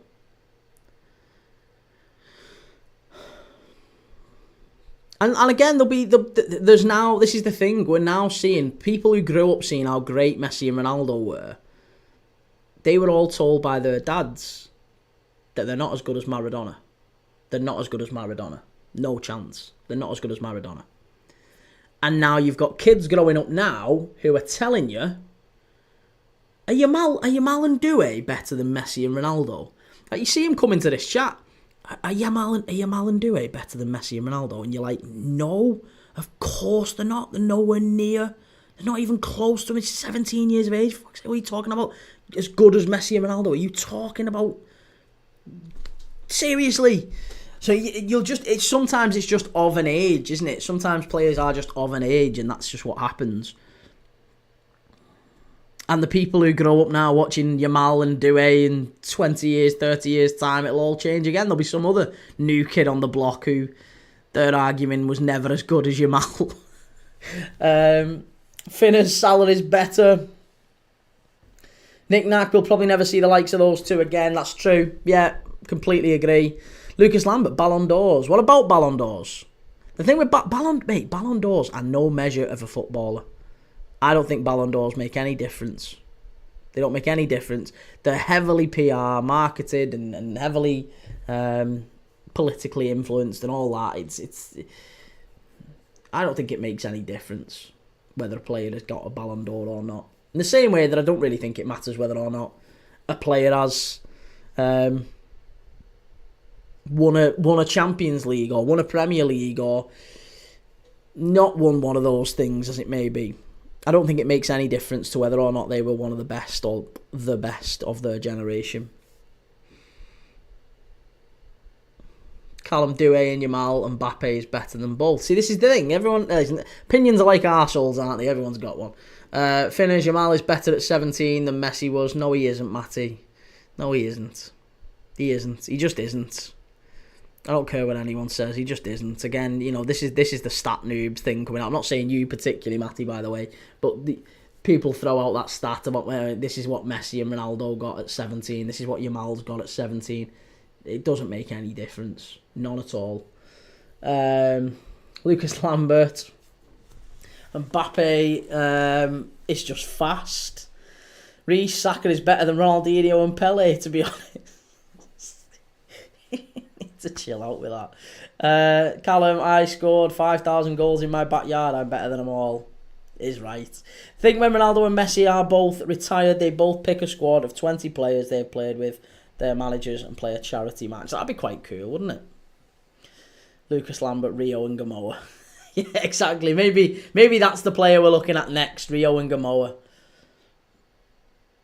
Daniel, I think the dig thrown at Zlatan about not winning the Champions League is fair. Why is it? I don't think it is. I think Zlatan was a very good player. I don't think the fact that he never won a Champions League really means that much, though.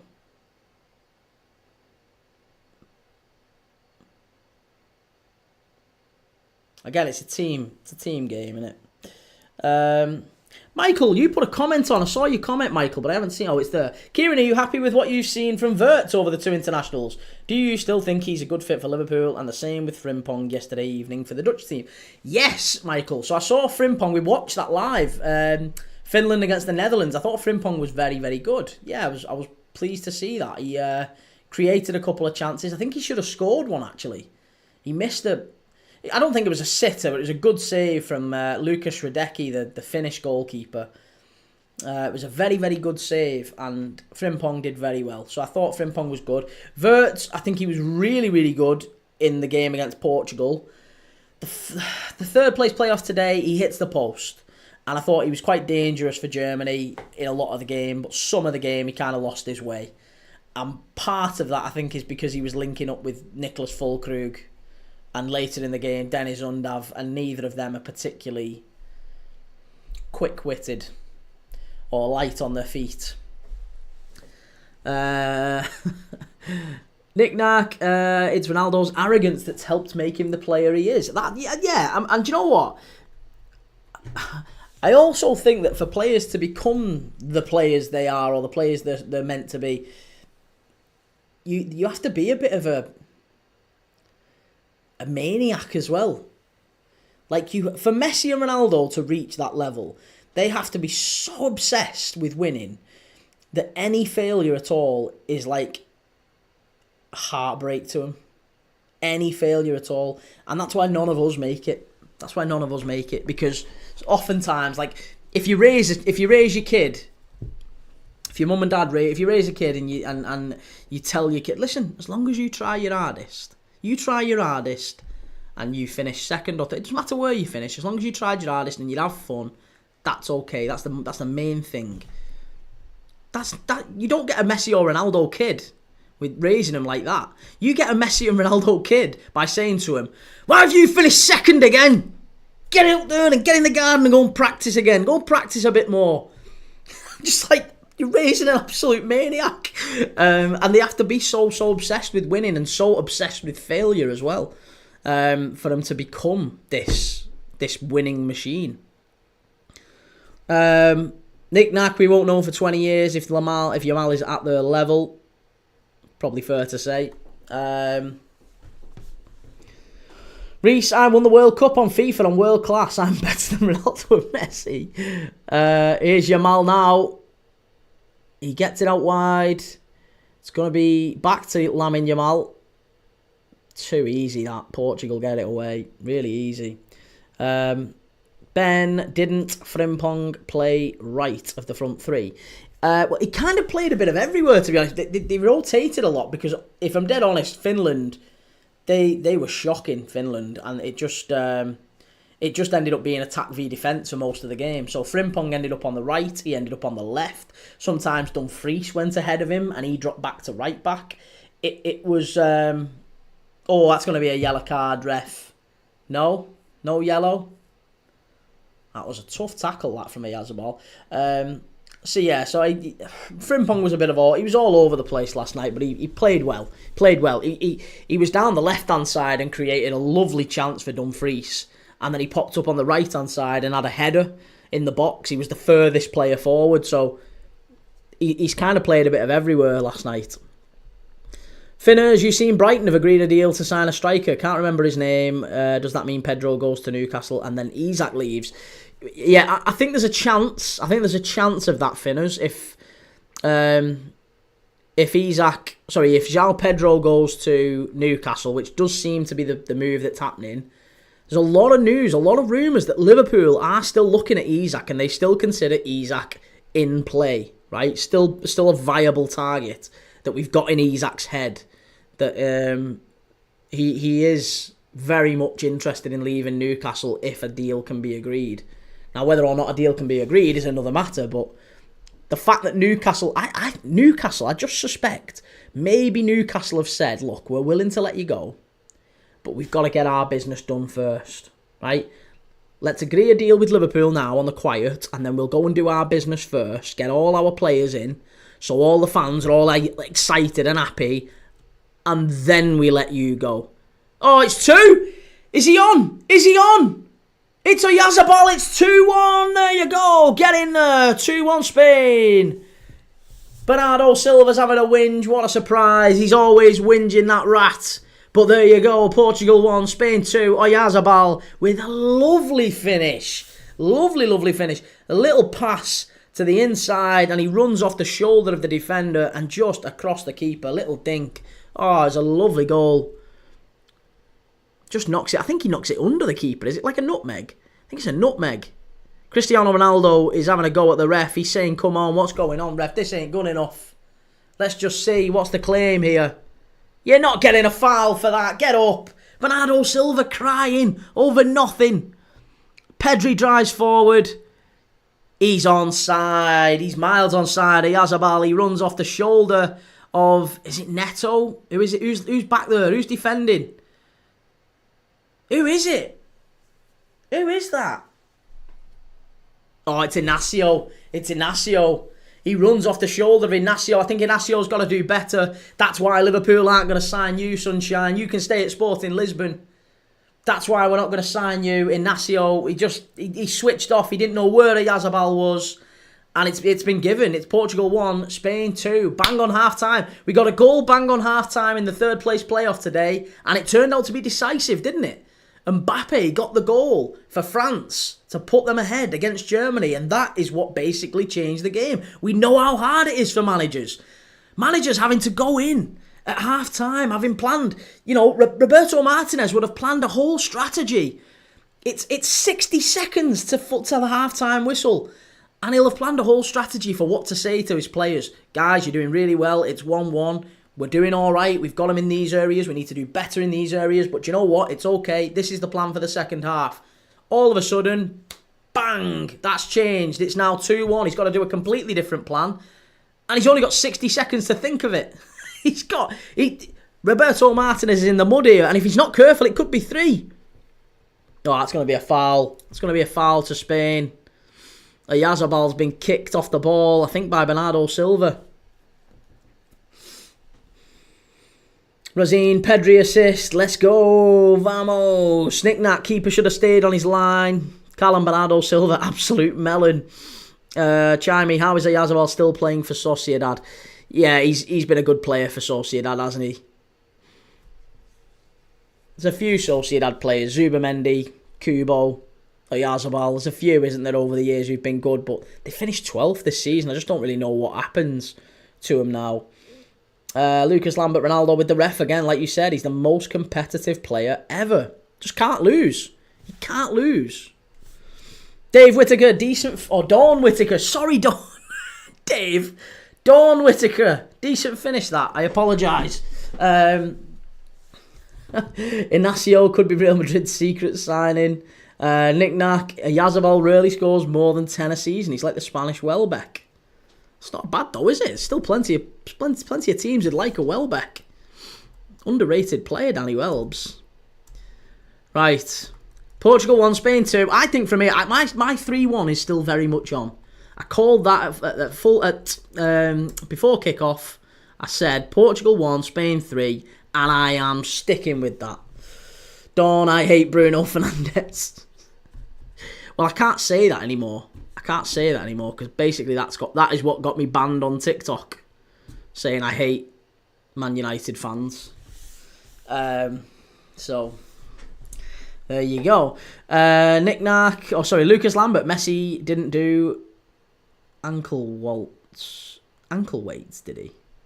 Ankle weights? Oh, I don't know.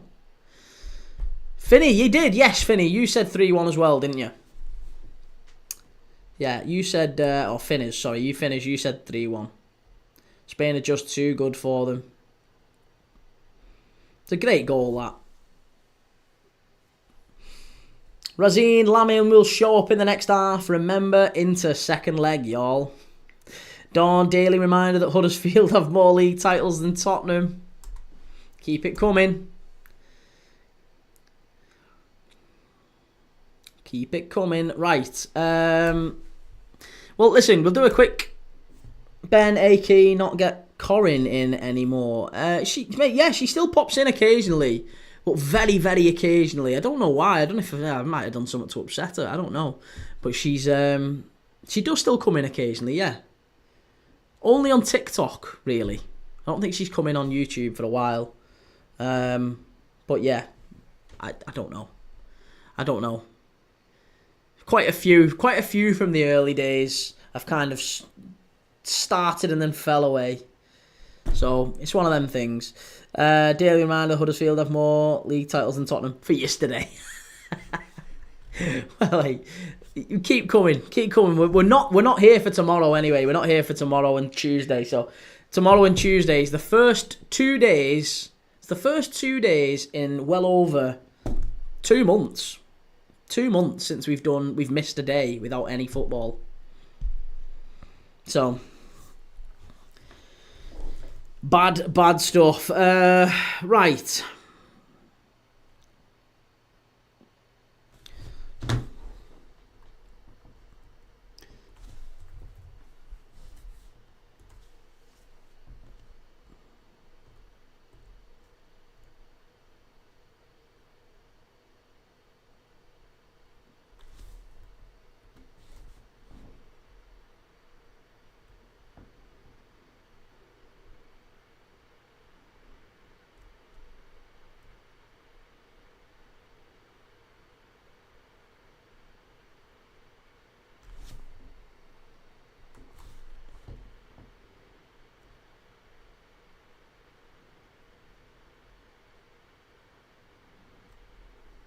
Right, here, I've got some stats. Let's do some stats.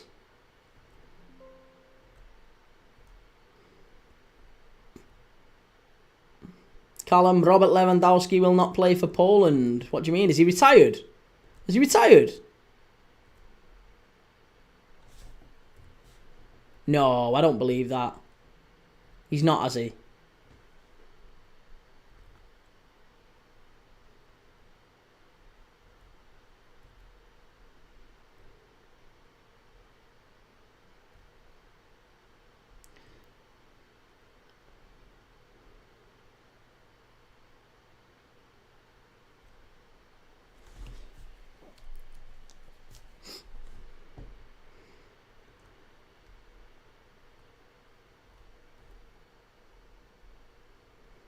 Lewandowski don't like his manager. Why? What's been said with his manager? I've not seen anything about that.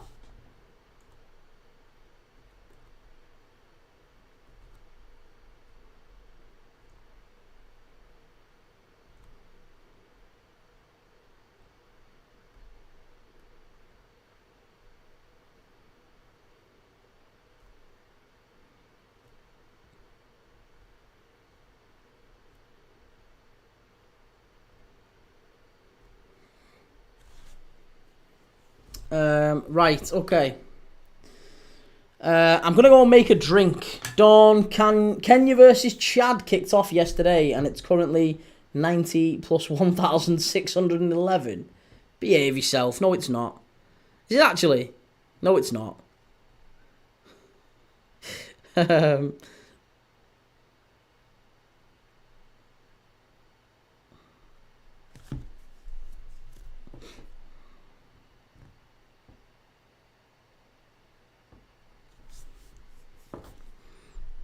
Right, let's square that one off because that one's there, and there you go. That's the other one.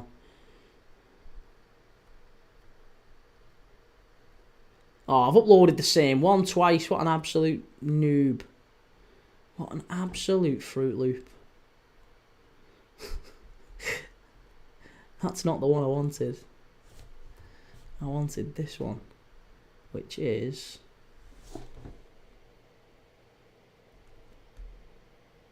Oh, I've done it again. I've done it again. I wanted the other stats. See the other stats. Check Sky. Will Norway be in the 2026 World Cup?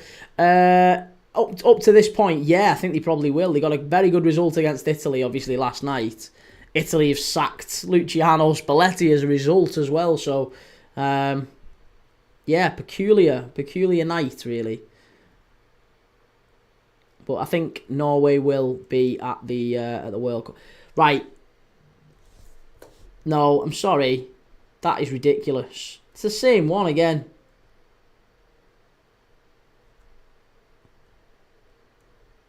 Expected goals. I don't want that one.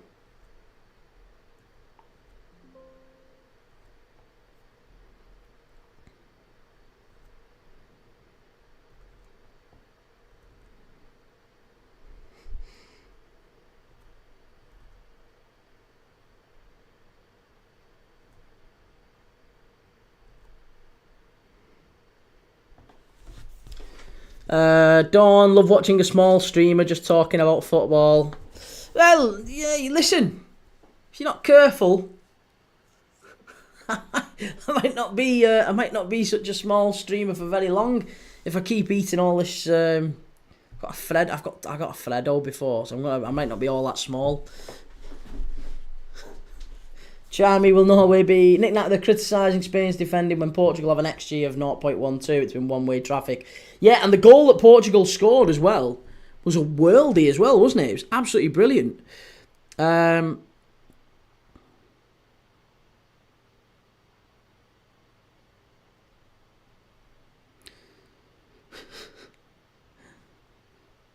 Roberto Martinez singing the Portuguese anthem versus Spain is a bit odd. Someone said. Dawn, big streamer soon. Lots of people will be. Oh, cheers, man.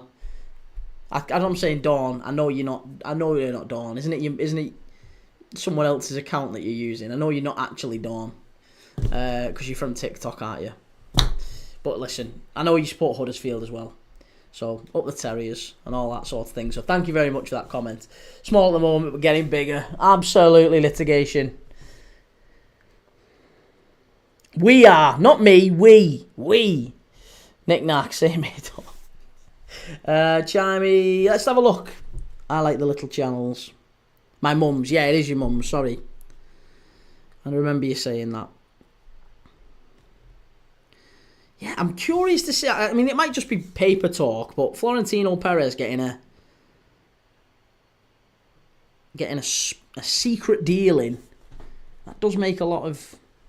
Does just get the old feckles going. Callum Williams swapping shirts with Ronnie. No, he wasn't. I don't like that. That'd be banished immediately. I'd be dropping him from the national team for that. You don't swap shirts with players. Not at half time. Certainly not at half time. I don't even think you should swap shirts with players full stop. If you do, it's after the game, behind closed doors. Mr. Orangi, Ronaldo done nothing all game. Mate, he's 40. He's 40 years of age. At some point, we have to be like, yeah, I mean, he's one of the best players of all time, if not the best player of all time, and he's 40. Like, cut the guy some slack. 3-star Reds watching these talented players tonight. Struck their stuff, getting me excited for Forest's return to Europe, possibly in the Europa League as well. Knick-knack Ronaldo is a passenger. Daniel Zlatan has played for some of the biggest teams, and when he moved, the previous team won the Champions League. Exactly. A little bit unlucky, you'd have to say then. A little bit unlucky.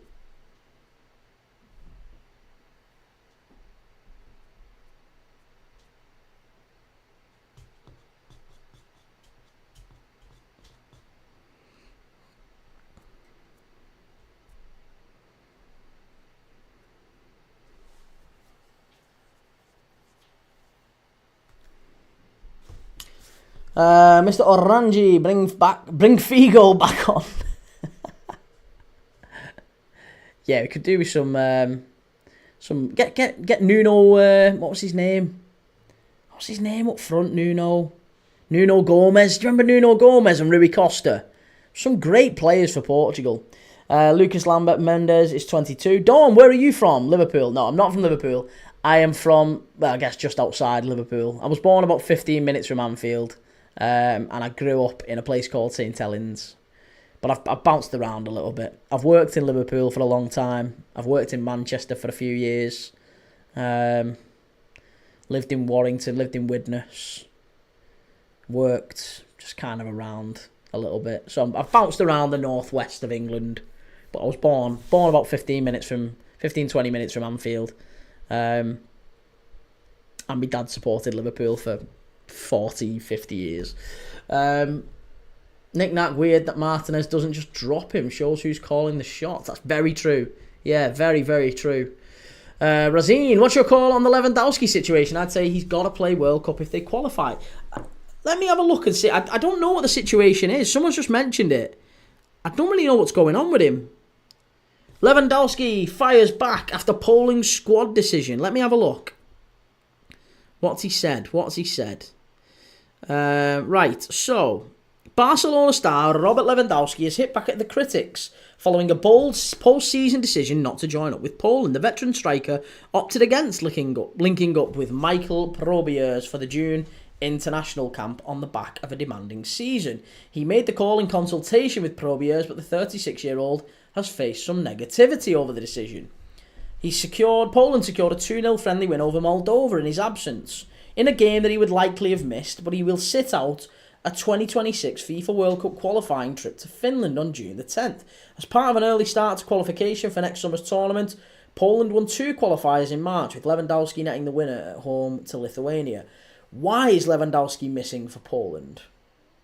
Just the intensity of the club season, it says. Turns 37 in August. I don't have to explain why I made the decision. Was it the right one at the time? I decided it was. I think the lads will manage without me. Okay, that's fair enough. I called Coach Probiers as I wanted to talk to him honestly. Told him I wasn't feeling well physically or mentally. Was in a bit of a slump and felt that going to training camp wouldn't help me. I think that's fine. That's fine. People are having a go at him. What? Because he's turned down the national team at 37? I don't think there's any issues with that. Not at all. Not at all. Good luck to him.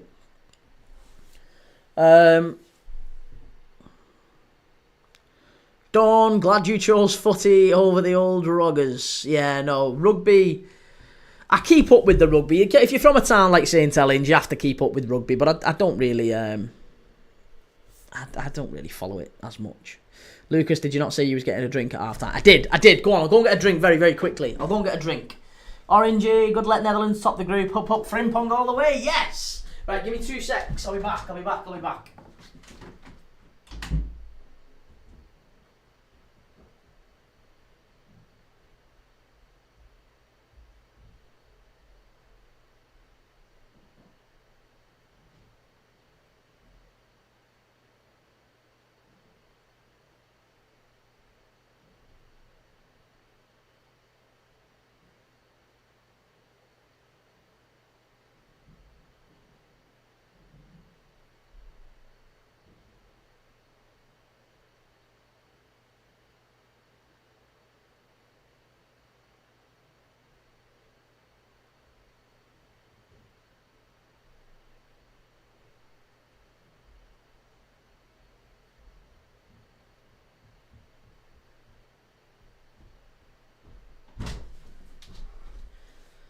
Right, we're not underway yet. We're all right.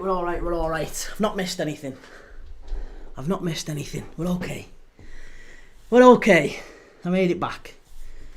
Mr. Angie, Callum, Ronaldo pulling a Yazabals here. Yeah, I saw that. Reece, Ben White back in England contention. Oh, don't say that. He shouldn't play for England. I don't think he's good enough, to be honest. Razine, believe it or not, Pedri got 100% passing accuracy. Wowzers. Emiliano, good to see you. How's it going, Emiliano? Good to see you, mate. Who's that?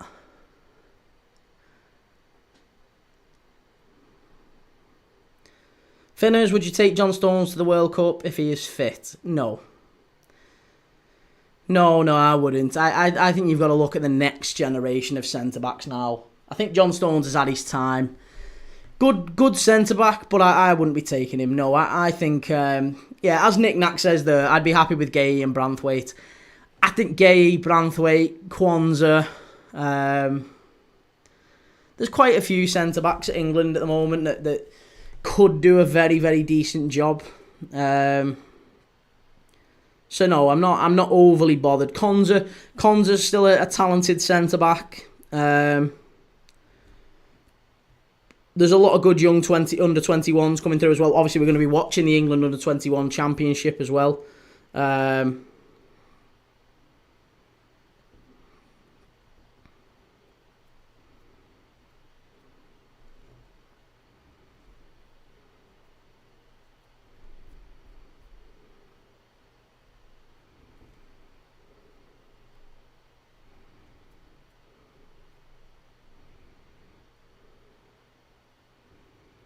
Charlie Cresswell, another one we've talked about. Charlie Cresswell, we've been talking about for some time. He's playing for Toulouse.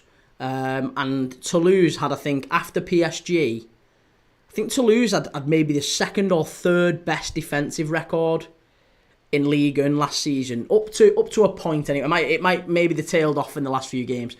But I saw up to maybe the last few games, Toulouse had one of the best records in Ligue 1 defensively. And Charlie Cresswell, at like 20, 21 years of age, is the main starting centre-back for Toulouse.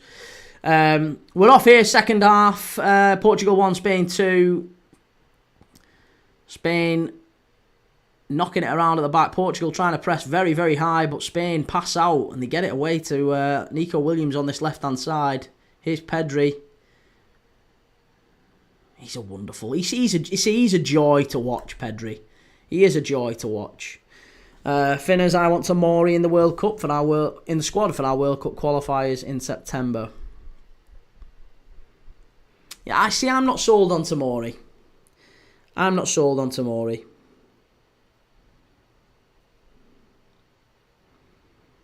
probably have someone like Harwood Bellis. I think Harwood Bellis is a decent centre back. Obviously, yeah, Jared Branthwaite, of course. Levi Colwill, I still think, is a wonderful centre-back. If he's put in the right system, I think Levi Colwill could be very, very good. So I like Levi Colwill. I love Mark Gay.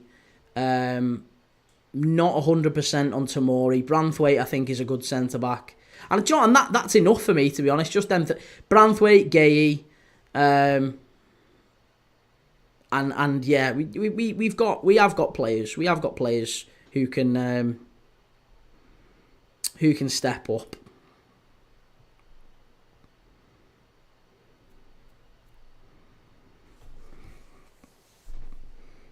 Not Dan. I think we've got to be phasing out players like Dan Burn. I'm not a fan of Trevor Chalobah either. Trevor Chalobah, Fikayo Tomori, neither of them would be getting in for me. Jared Branthwaite, Gay. I think Joe Gomez. I am really surprised Joe Gomez doesn't get more. I'm surprised he doesn't get more games, Joe Gomez.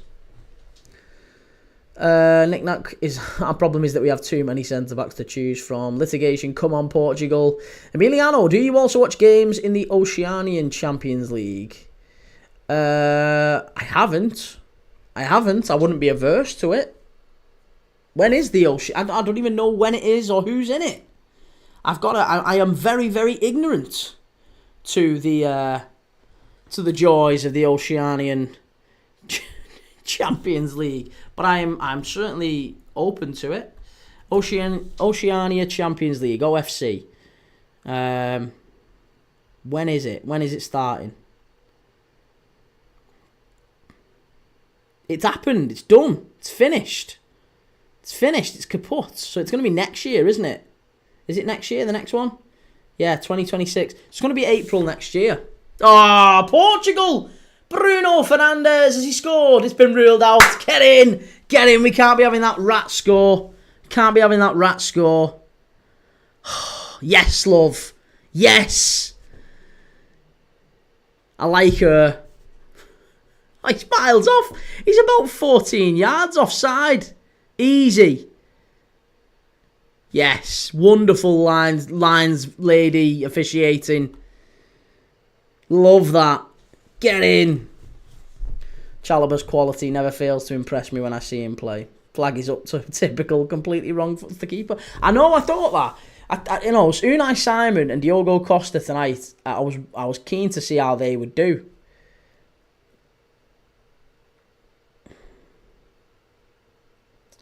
But, yeah, if he's getting wrong-footed from 30 yards out with nobody in front of you, that's not a good start. Daniel, how long is your TikTok ban? TikTok ban is 13th of June, 7 days. So I get it back on I think it's about 6 o'clock at night on the 13th of June. Now, I'm not entirely sure what my schedule is like on the 13th. Let me have a look. What games have we got on the 13th? What games have we got coming up on the 13th? I don't think I've got anything for the 13th. There's nothing booked in for the 13th. I know why. I've got parents' evening on the 13th. I've got parents' evening. So I can't do anything on the 13th anyway. So basically, I'm the next time I'm going to be live on TikTok is we've got a double header. We've got 2 games on the 14th. We've got Spain under 21s in the European UEFA under 21s championships. We've got Spain under 21s against Romania under 21s. And then we've got Slovakia under 21s against Italy under 21s. So both of them on the 14th we're going to be doing. And then we're live the day after for Bayern Munich against Auckland City in the FIFA Club World Cup. So I'm banned until the 13th on TikTok. And we're still going to be carrying on, obviously. But yeah, very, very soft decision. Emiliano, I just asked because the niveau there is like 5th league or something, but you watch football around, so why not? Mate, yeah, listen, I watch football anywhere. I will watch football around the world, you know me, and I'll watch 2, 3, 4 games a day. We've actually done 5 games in one day once. We started incredibly early though. I think it was like an 11 o'clock start. And then we did one at 1:30, one at about 3. 1 at 5:30, and then 1 at 8. It was a long night, but I'm sure we did 5 in one day. But yeah, I'll happily do I'll happily do any games that people would like us to do. Christ, we've done Zambia against Comoros in the Casafa Cup. If we're getting away with that, then we got to get away with some others. Daniel, did you appeal? Yes, I did. I did appeal, and the appeal was rejected out of hand, which I thought was quite disappointing. And if anything, it just highlighted TikTok's appeal procedure, which is non-human. It's all entirely AI, and a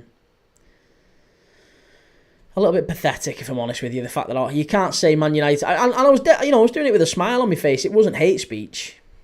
I certainly wouldn't have said that Manchester United fans are a protected characteristic. Anyway, I said that Liverpool fans hate Man United fans hate us. It is what it is, and we had it with a laugh, and then there you go. You get banned. What can you say?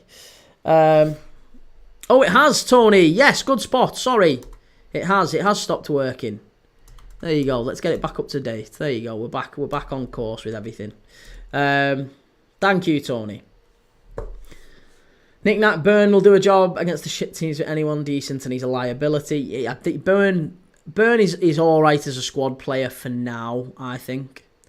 Shot from distance for Portugal. It's gone out wide to the right-hand side. Trouble is, Tuchel doesn't give a shit about the future. It's all about the here and now. I mean, that's what's going to keep his job, isn't it? He's not bothered about the future. The here and now is exactly what's going to keep him in work.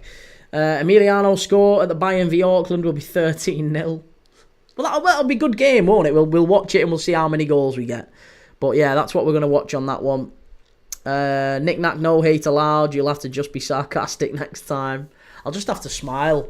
Maybe maybe we can agree something on here. You know, something that happens when we all know we've got an absolute bellwith in the chat, or a troll, or someone who's winding us up in the chat. Maybe I just pull out a Satsuma and look at the camera and just go. That's about it. The old Satsuma. Hate Satsuma. Hate Suma. Daniel, how bad was the England game? It was awful. Yeah, it was dreadful. The Andorra keeper was probably the man of the match, which tells you an awful lot. And England didn't really have all that many chances. They were really poor. And there was no urgency. Tuchel immediately after the game questioned the players' attitude. All the pundits on ITV, Roy Keane, various others, questioned the players' attitude, a lack of urgency. You know, you're only 1-0 up to Andorra. It was 0-0 at half-time, of course. 0-0 at half-time. And it was 1-0 early in the second half. And then from then on, you know, Andorra never looked like scoring, but England never looked like scoring either. It was pretty dreadful. Daniel, when the teacher asks you, what do you do for work, what will you say? I watch football for a living, miss. Finners, everything is AI nowadays. There'll be AI referees soon.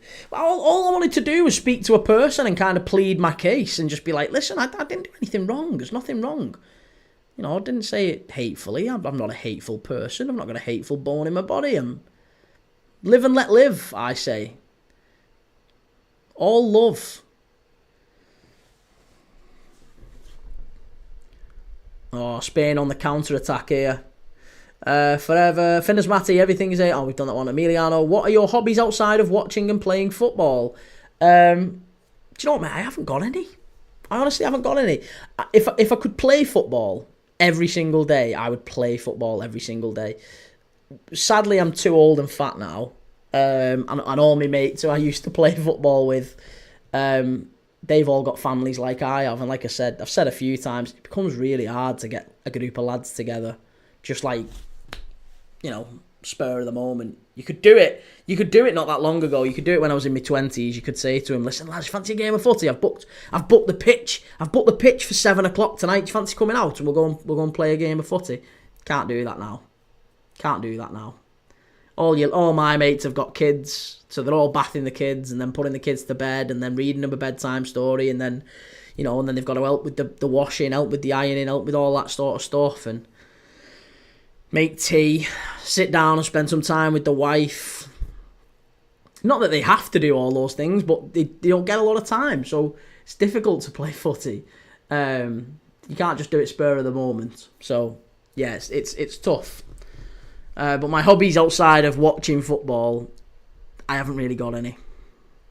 I just love learning. Do you know what it is? And most of my learning has come from football. Like I'll sit and read about what the national dish of Somalia is.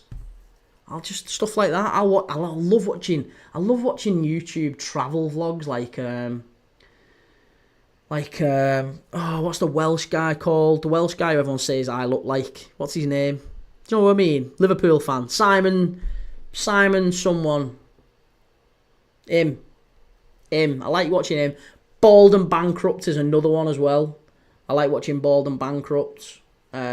Just love watching them. Yeah, I love watching them. I love watching any sort of crime documentaries and stuff as well. Same as a lot of people, really. Lucas Danburn only got picked for the England team as he scored that goal against Liverpool in the final. Daniel Trent should have started. I mean, to be honest, it got worse when Trent came on. Trent came on and he gave the ball away 5 or 6 times. Daniel, the only time you'll speak to someone is at TikTok is at their HQ. Our TikTok used to be our client when I worked in advertising. We used to have TikTok as a client. We actually went and met them at the HQ.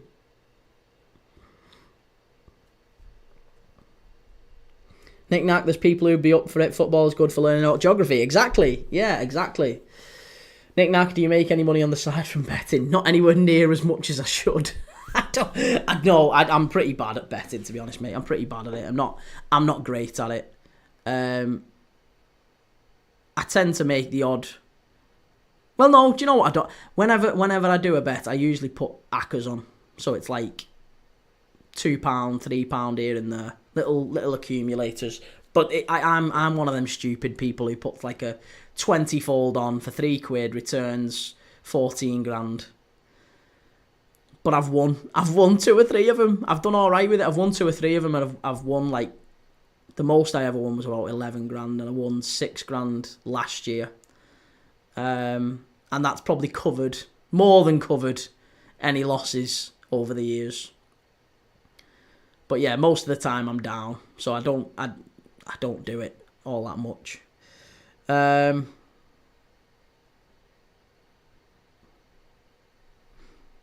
Emiliano, spend time with family and watch football are already 2 good hobbies. Yeah, that's it, mate. That is it. As long as I've got my little girl and my wife, and we just chill out watching whatever she wants to watch, to be honest, and that's enough for me. That's enough for me. I'm happy with that. Very easily pleased.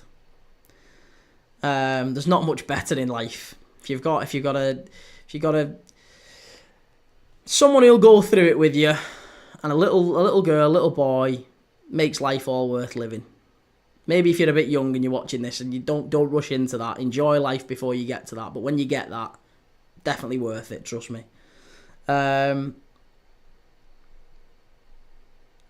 Lucas Lambert, Trent did not do well because of his depression with Liverpool. I don't think he's depressed. He's making a lot of cash right now. And apparently he's doing what he's wanted to do he's enacting the dream that he's lived out over 2 years. For the last 2 years he's been wanting this, and now he's finally got it. Nick Knack, just turning any profit is good going. Yeah, that's true. I guess that's true. Daniel, go down and have a word. Ask for your account to be immune from being banned. Dawn, happy family, that is. Absolutely. You're 40. Right, well, there you go. Yeah, don't be doing any of that then. Don't be doing any of that until you're much, much older. Here's Nuno Mendes down the left-hand side for Portugal. Ball in. Could be a chance here. It is. It's 2. There you go. And it's Ronnie. It's 2-2. There's a claim. There's going to be a claim from Spain. I wonder, maybe a push in the back. It looked like a little bit of a shove in the back, but I don't think they're going to get anything. Ronnie grabs the ball and runs back to the halfway line. Portugal 2, Spain 2. Cristiano Ronaldo with the goal. Lamine Yamal looking despondent. But the Masters scored.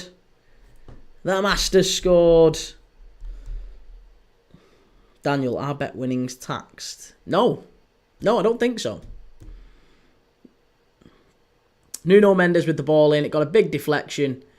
Oh no, you're not gonna get anything for that. Cucurella's got to be stronger.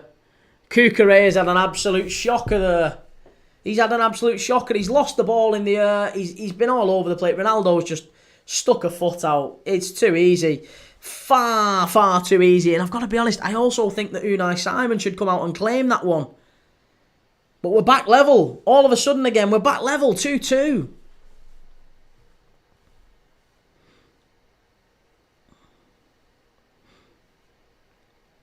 Callum the man for the big occasions. Emiliano, did your family also like to watch football, or are you alone with this? My dad does. My dad loves football. I caught the football bug from my dad. My wife doesn't really care about it. My little girl, she's still too young for it really. But my dad loves it. My dad loves it. My big brother doesn't really though. Oddly. And he likes other things. He likes cars and stuff like that. But me and my dad have always kind of bonded over the football. Finners, no, our 3-1 predictions is over. Well, hey, listen, we said there'd be 4 goals in the game. Maybe we get that right, if nothing else. Callum, come on, Portugal. Knick-knack game on again. Reece, Ronaldo has more goals, over 30, than Kane has in his whole career. Does he really? Can't believe that. Kane's so good. Daniel, what stadium is this? It is in the Allianz in Munich. Lucas Lambert, tapping Merchants. Good enough. It's all you need to be. Goal's a goal. They all count. Spain are in here, though. Chance. Oh, what are you doing? Pedri, why did you do... Oh, he just cut inside. He had to get that away. Here's Lamine Yamal. Not good enough. Too easy from Diogo Costa and cleared away by Portugal. Knick-knack, I wasn't into football as a youngster other than collecting footy stickers. It was Champ Manager that got me properly into it. Do you know what? I would say that. Yeah, there was a little bit of that with me. I used to do the Merlin footy stickers back in the day. And, loved all that.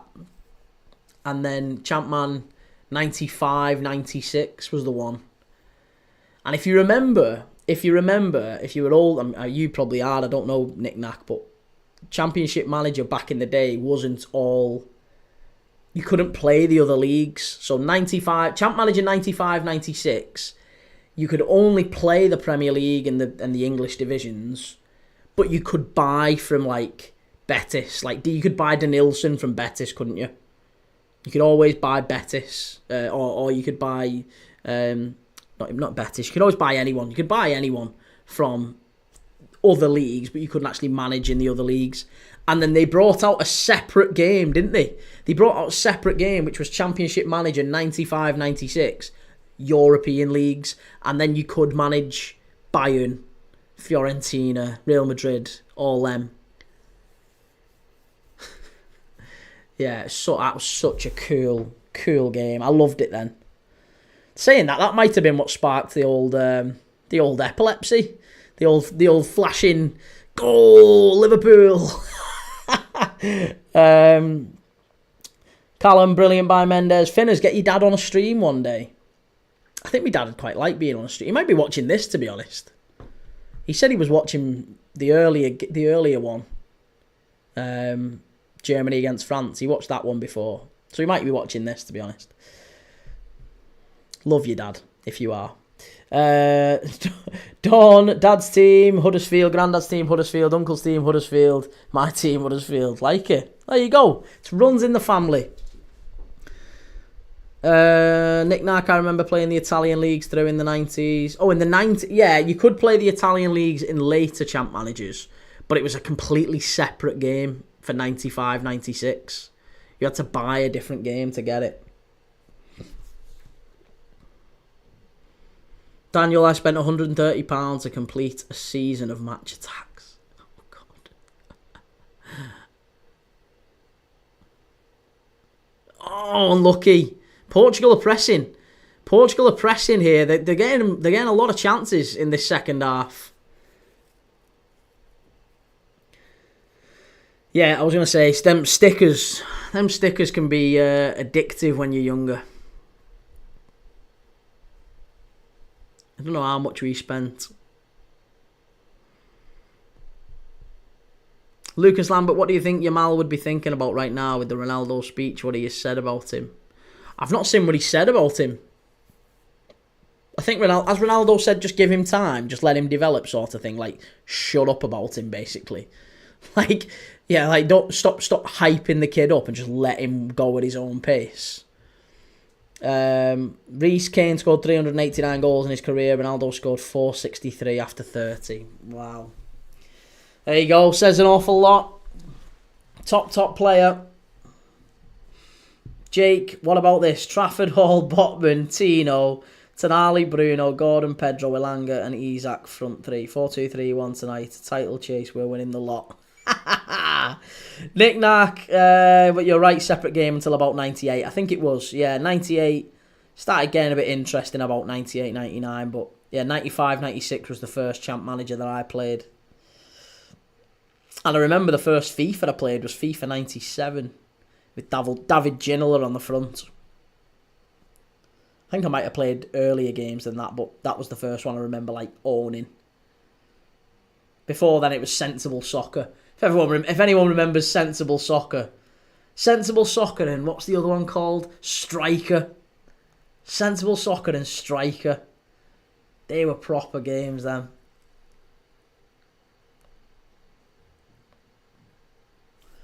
Finners, never used to like football. Wasn't until 2022 I started liking it. I supported Spurs before then, not knowing how bad they are.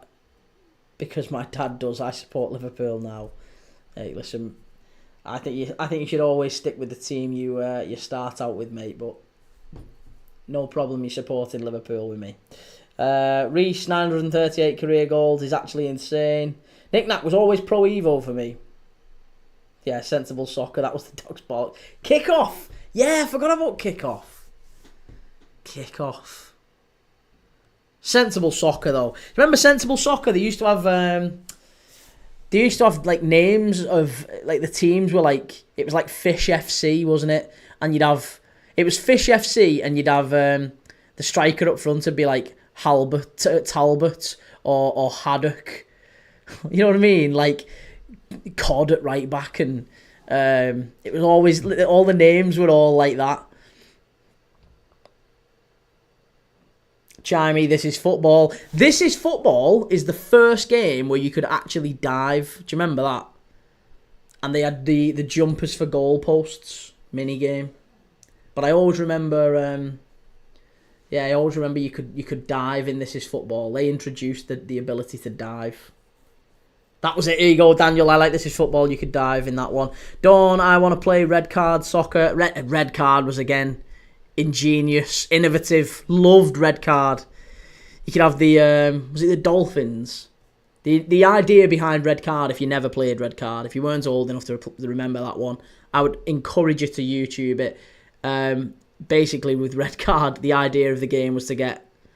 I mean, you just got sent off, didn't you? You had to win the game, but you just got sent off. You got lots of players sent off. You could tackle ridiculously. And like players would fly up into the air and all sorts. Jake, they was the best ones, the older ones. FIFA, like 5 or 6 years ago. They sadly haven't played the last few. FIFA Street, yeah. FIFA Street was good. I was Pro Evo till about 2010, 2000 and maybe 11, 2012 max. You could also tackle the ref. Daniel, jumpers for goalpost has my heart. Finners, I never really supported them. If anyone asked, I said Spurs. I never watched a game or didn't even know a single player. Maybe you've just got into it in the last few years, mate. Dawn, you can karate kick people. I see FMG play it. All right, okay. Free kick to Spain here. Lamine Yamal's going to whip the ball in. It's gone behind. It's going to be a corner.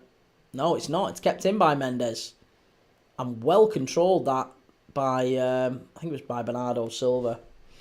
You could do minimum strictness as well. Litigation, come on, Portugal. Yeah, there was a lot of great games out around that time. A lot of great football games.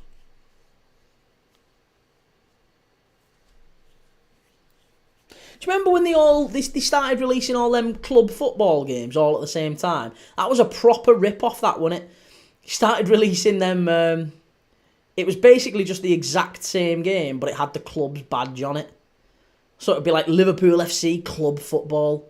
Manchester United FC, club football. It was exactly the same game, but they released loads of them. And all it was exactly the same game, but it just had like specific team, a team skin on it, a team cover, and team menus. Like it might have like, if it was United, it'd have like Cristiano Ronaldo and Rooney on it or something. Portugal in, good save by Unai Simon. Daniel, your hate for Neymar is real. You stopped playing PES when he became the face of it. Honestly, I don't think Neymar was a good player. I also just I hate, not that I hate, but it's just frustrating. You get all these, and I'm not having a go at Peter because there's some kids in the chat, but like you get these young kids who are like, you see a player do a step over for the first time and you think they're the greatest thing ever. Frustrating, isn't it? It's dead frustrating. Because we grew up with Alan Saint-Maximin and Wilf Zaha, players who could do all the flick-flacks, and Yannick Bolasie, but they were still crap. It doesn't change anything. Finners, I started liking it when I was flicking through Sky Sports. It was City versus Liverpool, and it was 3-2 in the 80th minute when I switched it on. Yeah, Coutinho, that one. Coutinho! Liverpool take the lead again. I remember that commentary because I was certain we were going to win that league that year. Oh, it killed me, that. It broke me heart when Gerrard slipped. Daniel, Champions League used to be its own game. It did, yes.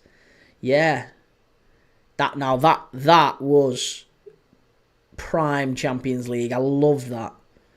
And I always hated it because Liverpool were never good enough to be in it. It was always Man United, Juventus, Barca, all of them. And Liverpool never ever got anywhere near it.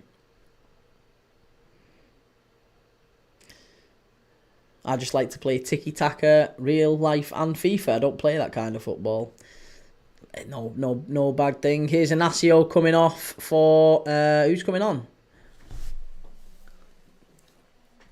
Inacio for Vega, and Bernardo Silva's coming off as well for Portugal.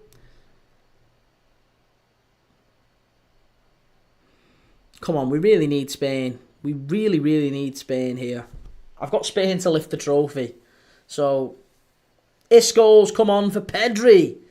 Bernardo Silva for Rafael, and Vega. Renato Vega has come on for Inacio. Okay.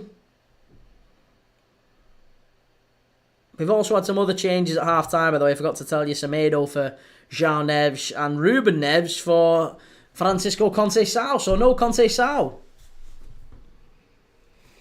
Knick-knack, mad that Leao only gets on as a sub. Once the subs start coming on, Portugal might have the edge. I think they've already got the edge at this point. I think Spain are starting to tire. It's kind of like, we've basically seen Roberto Martinez has done a job on Germany. He's done a job on Spain, I think. I think he's come back into the game now, and I think Portugal are finishing the stronger in the last 15 minutes. Watch Spain go and win it now. I hope they do. But I do think Portugal, they've got a bit of an extra burst, a bit of extra push in the last 10-15. Knick-knack wants the subs. Oh, sorry, we've done that one. Dawn, Huddersfield are never good enough to be in anything. Huddersfield's time will come. The Terriers will be back, don't you worry. Reese, Prem Dad, do you think Foden is overrated? I do. Yeah. Yeah, he is, isn't he? He is, isn't he? He's had an hard time in the last few years, Phil Foden, but for me, I think he is a little bit overrated. Finners, how much do you get if Spain wins? It's on an acca, mate, so it's not just the last. There's about another 20 legs on it. Like, I've put that. I had France to finish third. I had Spain to lift the trophy. I've got... This goes back a few weeks, by the way. What else did I have? I had England to beat Andorra, both teams to score, no. I had Belgium or draw with North Macedonia, under 6 goals. Yamal with the shot, good save, straight down the throat of Diogo Costa. Let me see what else I had on. I'll tell you. I had Saudi Arabia to beat Bahrain. I had... I can't remember. I've got a few. I've had a few that have done... Wales. I had Wales to beat Liechtenstein, I think, -1. I've had a few. Just keep running. And then, basically, this now, assuming Spain lift the trophy, this runs into the FIFA Club World Cup, and it carries us through maybe towards the end of June. So I won't get a payout maybe for 2-3 weeks. But if I do, and it makes it through all those games, then I potentially get 4 or 5 grand. So, but it's only cost me £3. So that's the sort of bets that I put on. Long time, big payout. If it makes it, brilliant. Or sometimes you get a good cash out and you cash it out. Daniel, who do you think the worst player is to be the FIFA front cover? I think Henderson next to Messi is criminal. I mean, there's not really been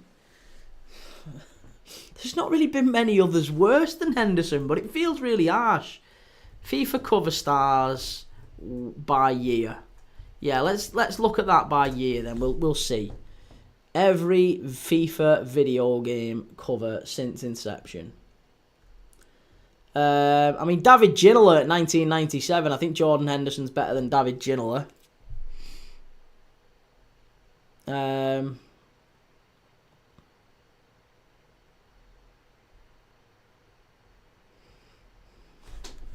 Beckham was 98, Bergkamp was 99, Sol Campbell was 2000, Scholes 2001, Henry 2002, Carlos Giggs and David 2003, Del Piero, Henry, Ronaldinho 2004. There you go, Morientes, FIFA 2005, Vieira, Morientes, Shevchenko. Morientes is worse than Henderson. Rooney, Ronaldinho,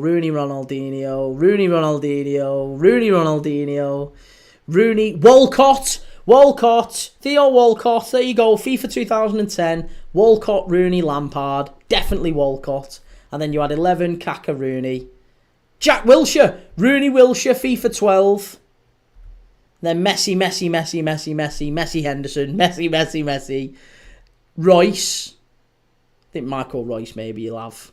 Then Ronaldo, Van Dijk, Mbappe, Ronaldo, Mbappe, Bellingham. Right, so Jack Wilshere for sure. Theo Walcott for sure. Morientes for sure. And if you want to go back even further, I mean, David Ginola potentially, but you've got like Erik Thorsvedt, Swedish goalkeeper for the 95 FIFA 95, and 96 I think was a Romanian player, or a Romanian player and someone else. It was 2 players tackling each other. Reese, watch Mikel Merino score the winner. I'm telling you, Lucas Lambert, Rafael was decent. Nick Nack, shut up. Ginola was a legend at the time. He was, but I think Henderson's like vastly underrated. Dawn, funny fact, when Town played Chef Wednesday, I actually predicted a lot correct. Oh, that was correct. Nice. Nick Nack, how did Theo get on there? Theo and Jack Wilshere, I think, would class as definitely worse than Henderson, for sure. Absolutely for sure. There you go. A new recent bite at that. Do not disrespect Walcott and Wilshere. You know it. Jamie Walcott was on fire in 2009. He was, but Henderson was on fire for many, many years. Led Liverpool to the first Premier League. Daniel Wilshere probably deserves it. I don't know how Ginola compares to Walcott. Ginola was better than Walcott. Ginola was substantially better than Walcott. Yeah, he was a great player, David Ginola. In fact, I would argue David Ginola scored one of my favourite goals of all time.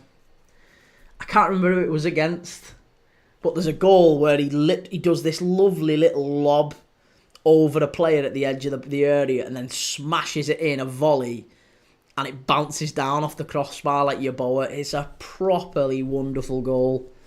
Great goal, David Ginola. And he scored a couple of great goals for Spurs as well. It's rare that I can say David Ginola is one of my favourite ever players, and he played for Everton as well. Dawn, FIFA 17 was my first FIFA. Christ. I remember going out and queuing up at Asda at midnight for FIFA 2006. I literally went out and because I said to my dad, Dad, listen, this is coming out. It's a massive game. It's going to be sold out everywhere tomorrow. It wasn't. But I lied. I said it was going to be sold out everywhere. I've got to go and get it. I've got to go and get it. They're opening Asda. They're doing a sale at midnight. You've got to go and get it. You've got to go and get it. So my dad took me out at midnight to go and get FIFA 06. Proper sad act. And I went and got this game and came back and played it. Shot from distance. Wow, unbelievable shot there from Isco. Just over the bar. Good save from Diogo Costa. Grim. Brilliant save, that. Nick Nark Henderson underrated. Only a Liverpool fan would say that. Dawn, are you doing England versus Senegal on Tuesday? Remains to be seen. My wife is in surgery tomorrow. She's having a gallbladder removed.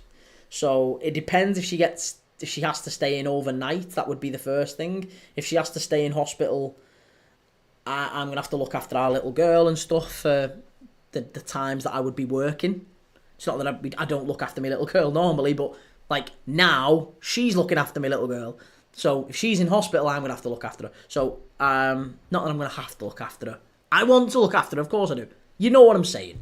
So yeah, I'm not going to be here to do the live if everything's not quite right with the wife tomorrow. Hopefully it will be fine and she has a smooth operation and everything's okay, but potentially things can go wrong and then she might have to stay in hospital for a few days after it.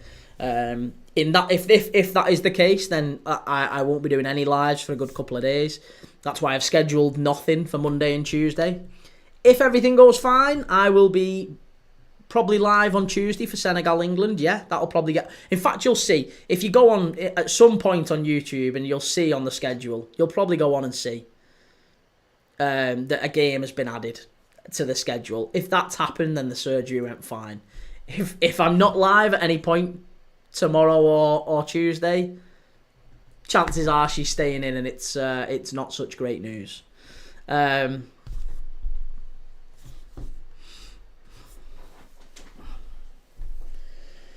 Finners, is there any type of football matches you will never watch, e.g. charity matches? Yeah, I won't watch charity matches. I don't watch charity matches. And it's nothing to do with it not being, for charity. I just don't consider it. I want to watch football. And I want to watch a good standard of football. Or at least as good a standard of football as I can possibly watch. It feels like the charity games are all a little bit... I don't know. I don't enjoy them. So I wouldn't really do the charity games. Unless there was an actual, unless it was raising money for charity. Like if someone said to me, listen, Kee, will you do a charity stream for whatever? Oh, fine, yeah, let's do it. Why not? That's great. All for a good cause. Let's do it. But as a general rule, nah, I probably wouldn't. Nick Knack, Spain, trying to get this over with before half time, before extra time. Yeah. Best wishes to your wife. Hope that the op goes smoothly. Cheers, mate. Thank you very much, Nick Knack. I'm sure it will. She's very nervous. I think I'm more nervous than she is, to be honest.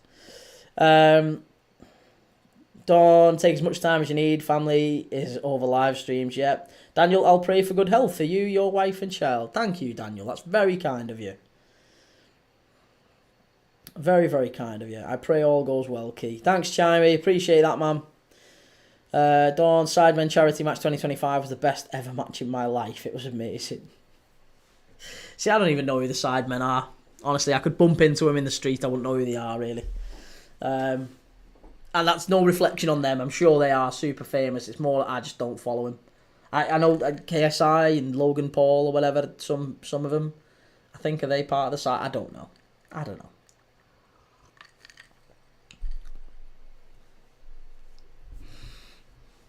Daniel, did you watch Daniel, see, that's completely different. Masters football, I loved. I loved watching Masters football.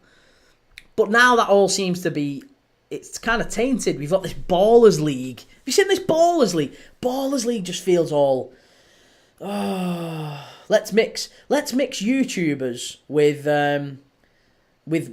former pros. It's not a bad marketing, money spinning idea, but no, absolutely not. Although saying that, do you know what? I'm saying this now, I'll probably get clipped up. In future, if I lost a bit of weight and they said to me, do you want to go and play a game of football with Robbie Fowler and Jamie Carragher? I'd be like, oh my God, you don't pay me anything. I'll pay you. I'd love it. I would love it. So yeah, I probably wouldn't watch it, but I'd love to play it. Yeah. Dawn, I'm off to Soccer Aid at Old Trafford next Sunday. Nice. Enjoy that, mate. Enjoy it. Nick Nack, there's a show on Netflix called Inside. Series 1 was hilarious. KSI is a part of it, but Logan Paul not. Oh, right, okay. Is it Jake Paul? No. Who's the other one? Jake Paul and Logan Paul. Again, I don't know. I know one of them's a wrestler now. Ronaldo's coming off for Goncalo Ramos, and Ronaldo gives the captain's armband to Bruno Fernandes. Ronaldo's going off the pitch. Dawn, KSI still is. There's I don't know any of them, mate. Baller League is fun though. I haven't watched enough of it to know. The only thing I will say is that it's forever flashy, like dead flashy. The game's really flashy, which isn't great for me as a epileptic. So yeah, not something I can watch a lot of. But saying that, it's another reason why I don't go footy games anymore. It's another reason I don't go to the footy games, because the footy games, every time there's a goal at a big stadium now, they do a big light show. I remember going watching Liverpool away at Sevilla. I went watching Liverpool v Sevilla in the Roman Sanchez Pizjuan in Seville. Beautiful stadium, beautiful city, great game. We were 3-0 up. We ended up drawing 3-3. Went away watching Liverpool in the Champions League, and fucking nightmare, honestly. As soon as a goal went in, it went, and the goal scorer, well, obviously in Spanish, the goal scorer for Sevilla, Luis Fabiano. Like loads of flashing lights and music. I was like that, hitting the deck, trying to make sure I didn't have a seizure in the middle of the bloody stadium. It's crazy. So now that's probably another reason why I don't go to footy matches, because you just never know. I'd have to stay in the on the concourse until the light show has been done and the game's kicked off. Then go to my seat and then just avoid all matches. Oh, timer paused. Thank you, Dawn. I don't know why it's paused. Oh Christ, it's been paused a while. Forgive me. I've been talking shite. That's why. Too busy talking shite.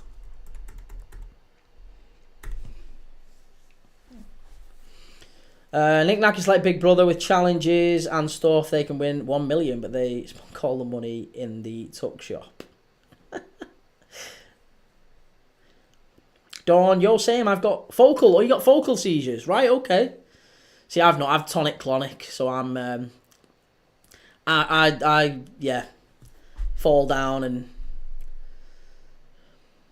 I try and make light of it. I probably shouldn't. Now I've got a platform. I probably shouldn't make light of it, because obviously that's. I don't want to influence how other people are treated with epilepsy, but I make light of it and make jokes of it, because it's self-deprecating, and that's that's how it helps me get through it. But I won't say what I was about to say, but I do. I fall and all that.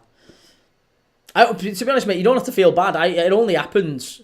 It's happened like once in a blue moon. Like, You're 1 year free. Oh, nice. That's good.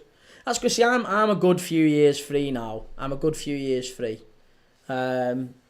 It's generally controlled. I can drive. I can do all the stuff that really matters, I guess. But it's still hard to live with, isn't it? Still hard to live with.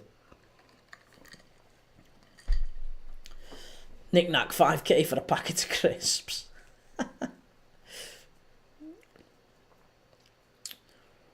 Right, so we're into extra time. We've got 2 minutes of extra time. 2 minutes of injury time. Then it's going to go to extra time. We've got 40 seconds left. Should have gone near post there, Bruno. No kidding. No kidding. It's a long ball up the pitch here. Dawn remembering meds. Yeah, definitely remembering meds. Yeah, I've just had mine now. I've just had mine now. There you go.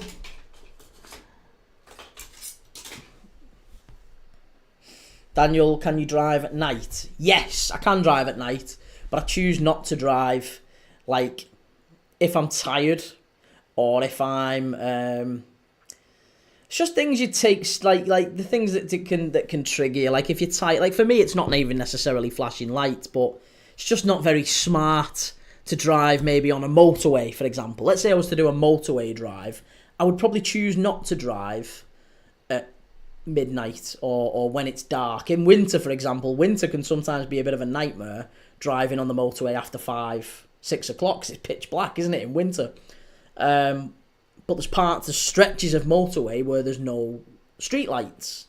So all you see on the opposite side is foom, foom, foom of car lights. So it becomes quite difficult then. But yeah, if I'm tired, it's a bit of a problem. If I'm not tired, then it's okay. But I always try and... I would never ever do anything stupid. Ever.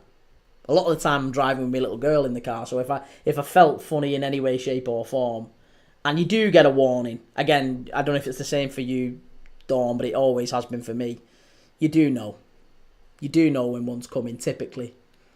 Not even typically. Every time. I've never had one where I've not known. I've never had one where I've not known. So, I would never put myself in that situation. Because you've got to think about it's not just you, is it? It's not just you, it's everyone else on the road.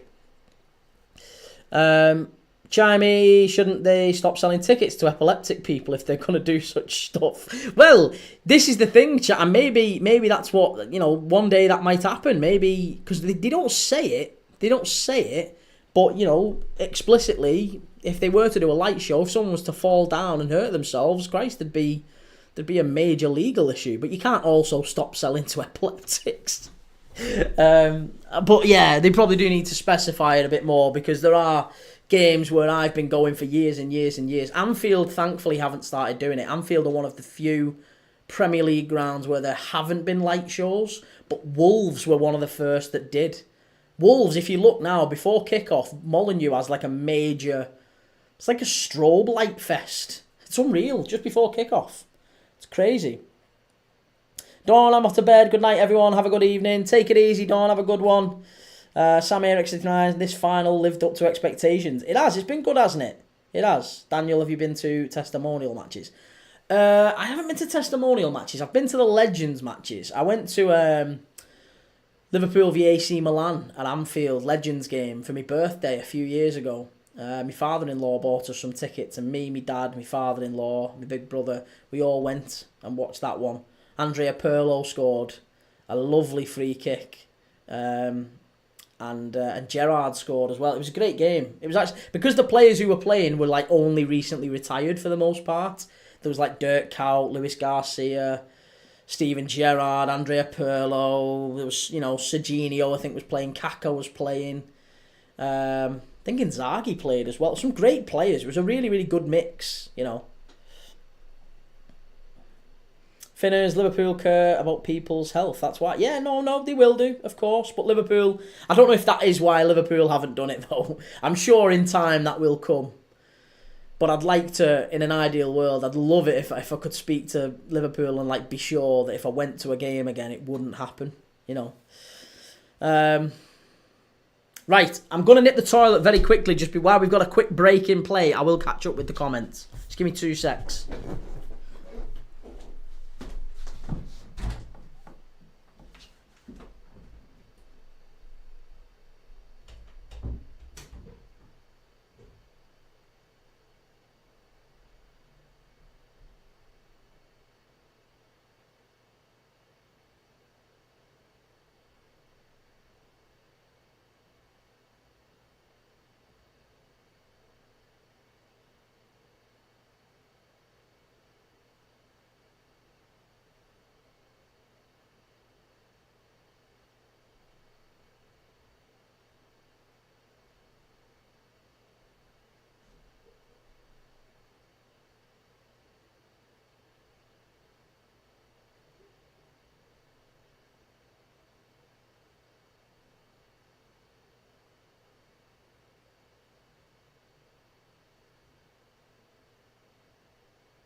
Right, I'm back.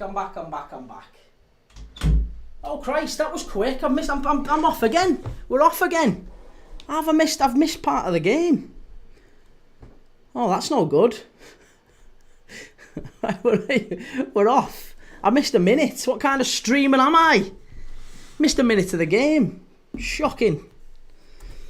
Nick Nack once Spain scored, I thought it'd be a walkover. Tell you what, Pirlo could play. Pirlo was great, wasn't he? Yeah, Pirlo was terrific. Rosine, for crap's sake, it's gone to extra time. Waking up early will be tough for me. I guess I hope Spain wins. It's the problem of region, mate. I know, mate. You're gonna have to pop a Red Bull or something like that and just try and keep yourself awake throughout the day tomorrow. See how you feel. Nick Nack Pirlo used to run the show. Oh yeah, boy. Jamie, I was impressed by Park Ji-sung and Seedorf. In Carrick's testimonial, Park was incredibly fit. Park was unbelievable when he was playing as well. Again, he's another one who was always underrated, I think, Park. Daniel, I don't think Liverpool will have strobe lighting. The fans like to sing before the game because they're allowed to sing during the match. Nothing happened, don't worry. Cheers, Daniel. Yeah, no, I don't think Liverpool will have strobe. I think you've got to have that built in as well, to be fair. I think the floodlights have to be of a certain condition to allow light shows and things like that. I've never seen Liverpool's floodlights turning on and off quickly. So, I don't know, maybe they don't. Maybe they can't do that. But yeah, I don't want to see light shows come into football. It feels a bit Vegas, doesn't it? But obviously I've got a health reason why I don't want to see it as well. And that's another reason why sometimes when you get people coming to the chat, you get fans coming to the chat who are like, "Oh, what? Let me guess, another Liverpool fan who doesn't go the game." And you feel like saying to him, I mean, one, I've probably been more games than you've had hot dinners, mate. I've been all round the world watching Liverpool. But two, I probably couldn't go a lot of games nowadays for that reason. One, because how expensive it is. But two, God forbid I went to a game and actually keeled over. It might kill me. It might kill me, genuinely. It might kill me. I could have a seizure and die. Like, what would be the point for a game of football? Daniel, do they do fire? I think Liverpool have done fire. Yeah, they did the fire at the Premier League trophy lifting. Nick Nack Park was only ever a squad player for United, really, but he always rolled him out in the big games, if you remember. Against AC Milan, he literally said, didn't he? I'm talking to Pirlo. He said to Park Ji-sung, "You just stay on Pirlo. Wherever he goes, you go. Don't worry about the ball. For this one game, I don't want you to worry about the ball. Where he is, you go." That was the instruction that Ferguson gave to Park Ji-sung before Man United played AC Milan at the San Siro, and it worked at the San Siro. In the return leg, United got battered, didn't they? I think Kaka ended up knocking them out in that one. I'm sure that was one of the games where they got beat.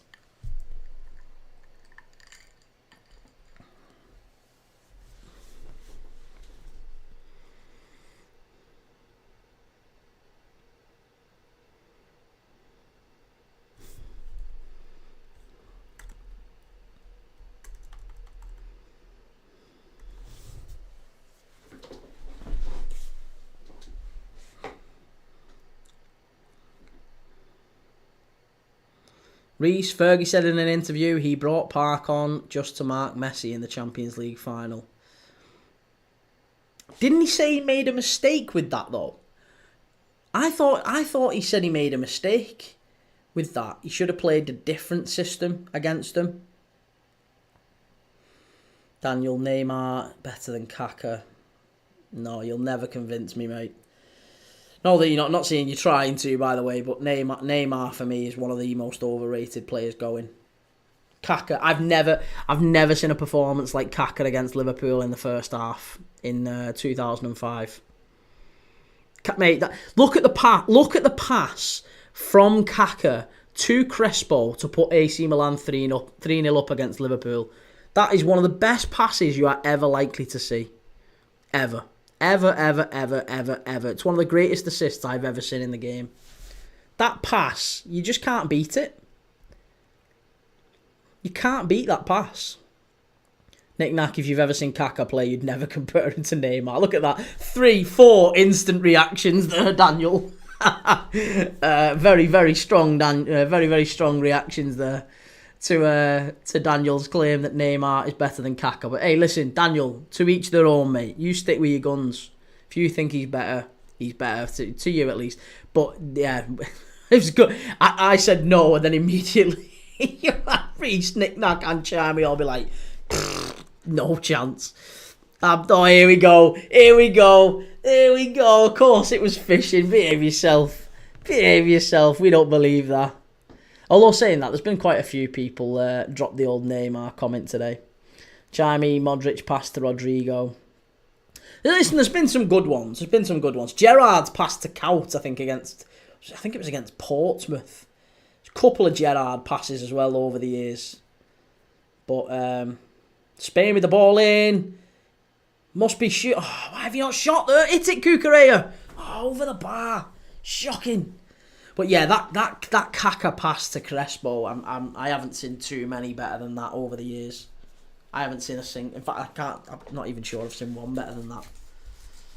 Unbelievable pass from an unbelievable player.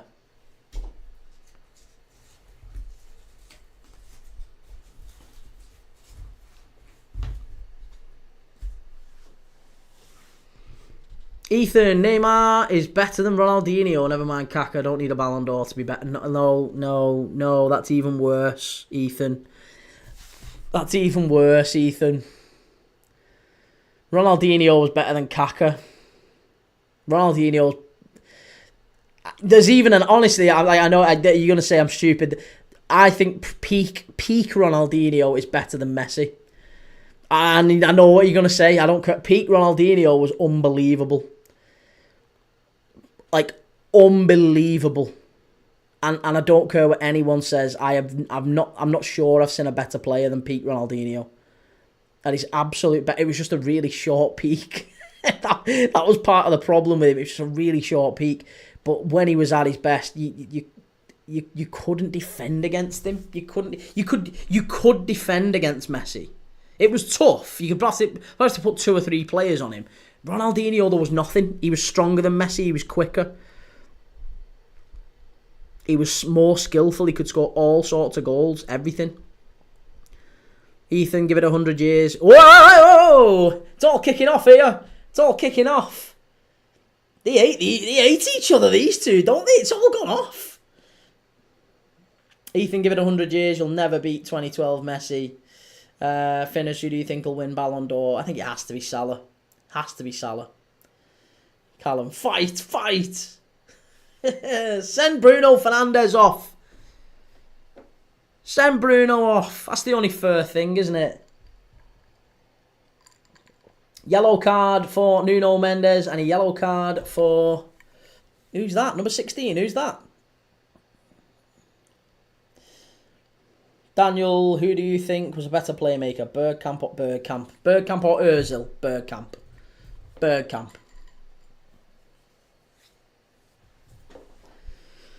Yeah, Bergkamp all day, every day.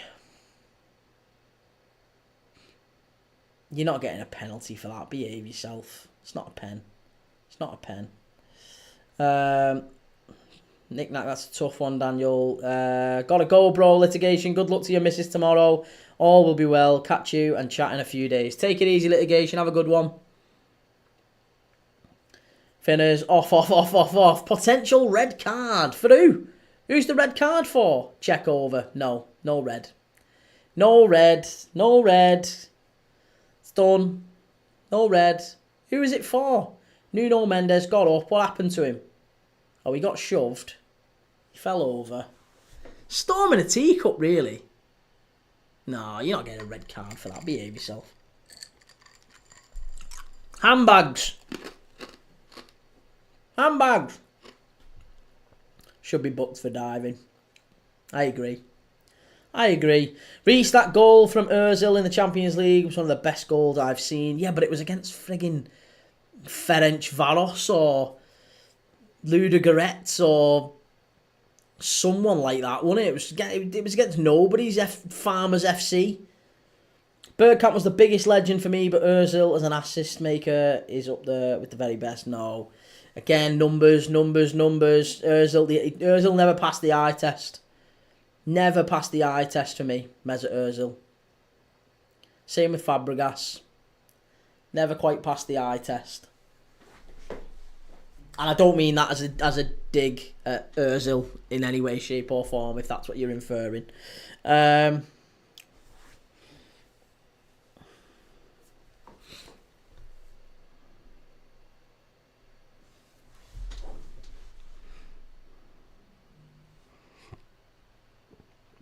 Yeah, Ludogorets. I thought it was. I remember the ground. The ground looked really familiar because Liverpool played there a couple of years later. Callum Leao cooking the fullback constantly.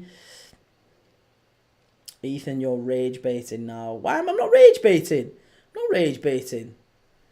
Ozil never passed the eye test. He never passed the eye test. It's true. Here's Leao. Ozil could be the best playmaker I've ever seen.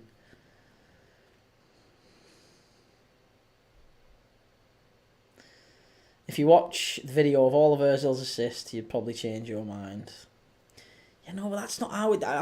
Alright, yes, the quality of his assists. The number of his assists. Fine. But, general all-round play, I found Mesut Ozil to be lacking. I found him to be a passenger in far too many games. I didn't find him to be an asset. I found him to be a player that, like a bit like Bruno Fernandes, I guess, turns it on and turns it off when he wants to. And when he turned it on, he could create stuff. He was a good, I'm not sitting here saying Ozil's terrible, but I would argue that Mesut Ozil was sometimes a bit of a liability. Other times, fabulous.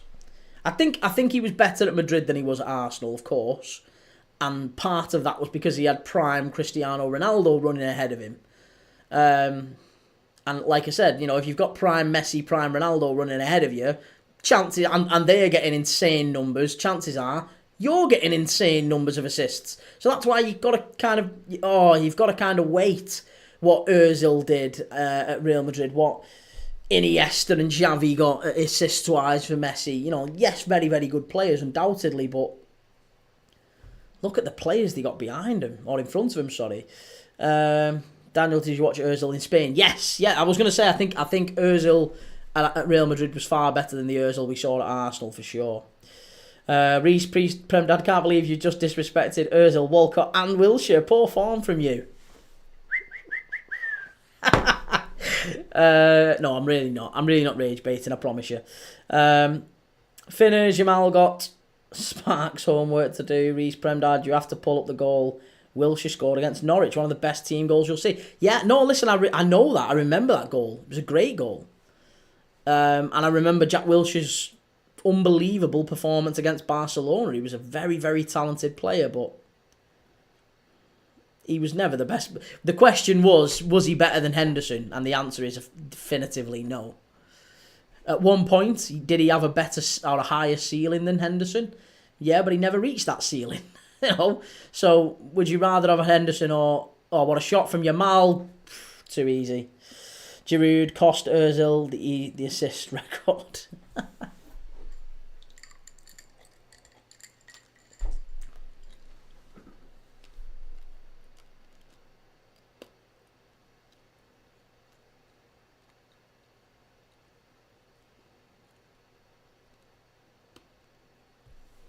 Right, 30 seconds left in the first half of extra time. I think I'm right in saying this clock only goes up to 110 for some reason. I don't know why. So I might have to watch the clock and see when it actually stops.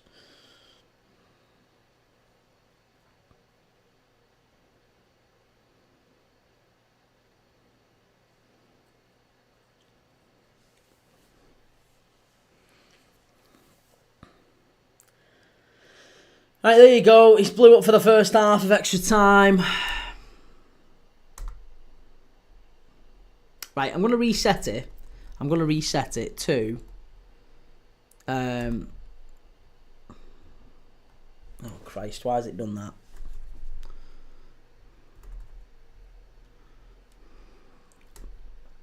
I'm going to reset it to 15 minutes, and then we've got 15 minutes of extra time.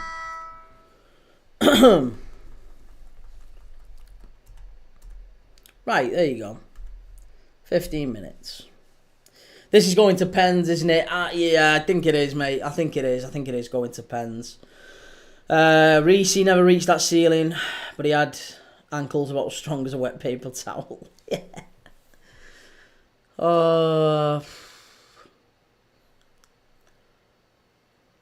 There's De La Fuentes just giving him a little team talk there for the last 15 minutes. We've got to kill him in these 15, I think. Ethan, where does Gerrard rank in all-time midfielders? Second only to Zidane, in my opinion. Zidane, Gerrard. Zidane, Gerrard. That's it for me. No weaknesses in either of them. Ideal midfield two, Zidane and Gerrard. And then the rest, basically below them two. You can pick, if you're doing a midfield three, then it's up to you. You can have Xavi, you can have Busquets, you can have Iniesta, you can have Vieira, you can have whoever you want after that. Pirlo. Pick whatever midfielder you want. But Gerrard and Zidane could do it all. They could do it all. No weakness. Tall, strong, fast, could beat you in the air. Great passers of the ball, unbelievable skills. Just fantastic players. Truly fantastic players. Daniel, are Arsenal categorically out of the title race after missing out on priority signings 3 positions? The priority signings in 3 positions? Which are the 3 priority signings in those positions? Who are the 3 players? I don't think so. No. Gerrard, nowhere near Seedorf. Seedorf! Ethan, how old are you? How old are you? Because I would be willing to bet you didn't even see Prime Seedorf. Prime Seedorf was before 2002. Prime Seedorf was before that. He was Ajax and Real Madrid. He was great at Milan, but he wasn't. That you missed. Seedorf was a very good midfielder. But I don't think you'd ever have anyone saying he was in the same category as Gerrard or Zidane. Daniel, Ronaldinho better than Zidane. Different positions in it. Different positions. Zidane was always going to be a world-class footballer. You can tell by the name. Gerrard is not even better than Scholes. Scholes disagrees. Scholes disagrees with that statement. That's the important factor to remember in that one. Scholes disagrees.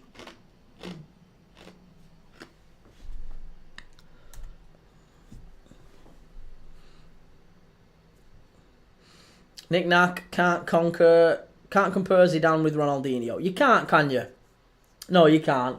Ronaldinho was wide right. You know, Zidane was always in the centre. And sometimes Zidane played deep. Sometimes he played deep with Edgar Davids or whoever. Sometimes he played more as forwards as a 10. Other times he played as a complete central midfielder. Same way Gerrard did. Gerrard, you pushed him out to the right. Sometimes he played right back. Sometimes he played left wing. You could play Gerrard everywhere. You could play Zidane everywhere. They were just great one-off players. Those midfielders don't exist anymore. They don't exist anymore. Here's Spain getting into the box. Come on, Spain. Finish him off. Ethan, serious revisionism going on with Ronaldinho. Just a Brazilian Ben Arfa. A Brazilian Ben Arfa. Zidane head and shoulders above. Again, you can't compare. You can't compare. It's like me saying who's better. Who's better? Gianluigi Buffon or Ashley Cole? You'd be like, well, that doesn't make any sense. They're in completely different positions. As a midfielder, Zidane is up there with the best I've ever seen. Yeah, Zidane was incredible. Zidane was incredible. And I tell you who else I would categorise in there as well. I thought Lothar Matthäus was a great midfielder. Another one who was underrated. Lothar Matthäus is often forgot about a little bit. He was a brilliant midfielder. He could do a lot. He was a little bit of the Gerrard and Zidane. There was a little bit of that in him.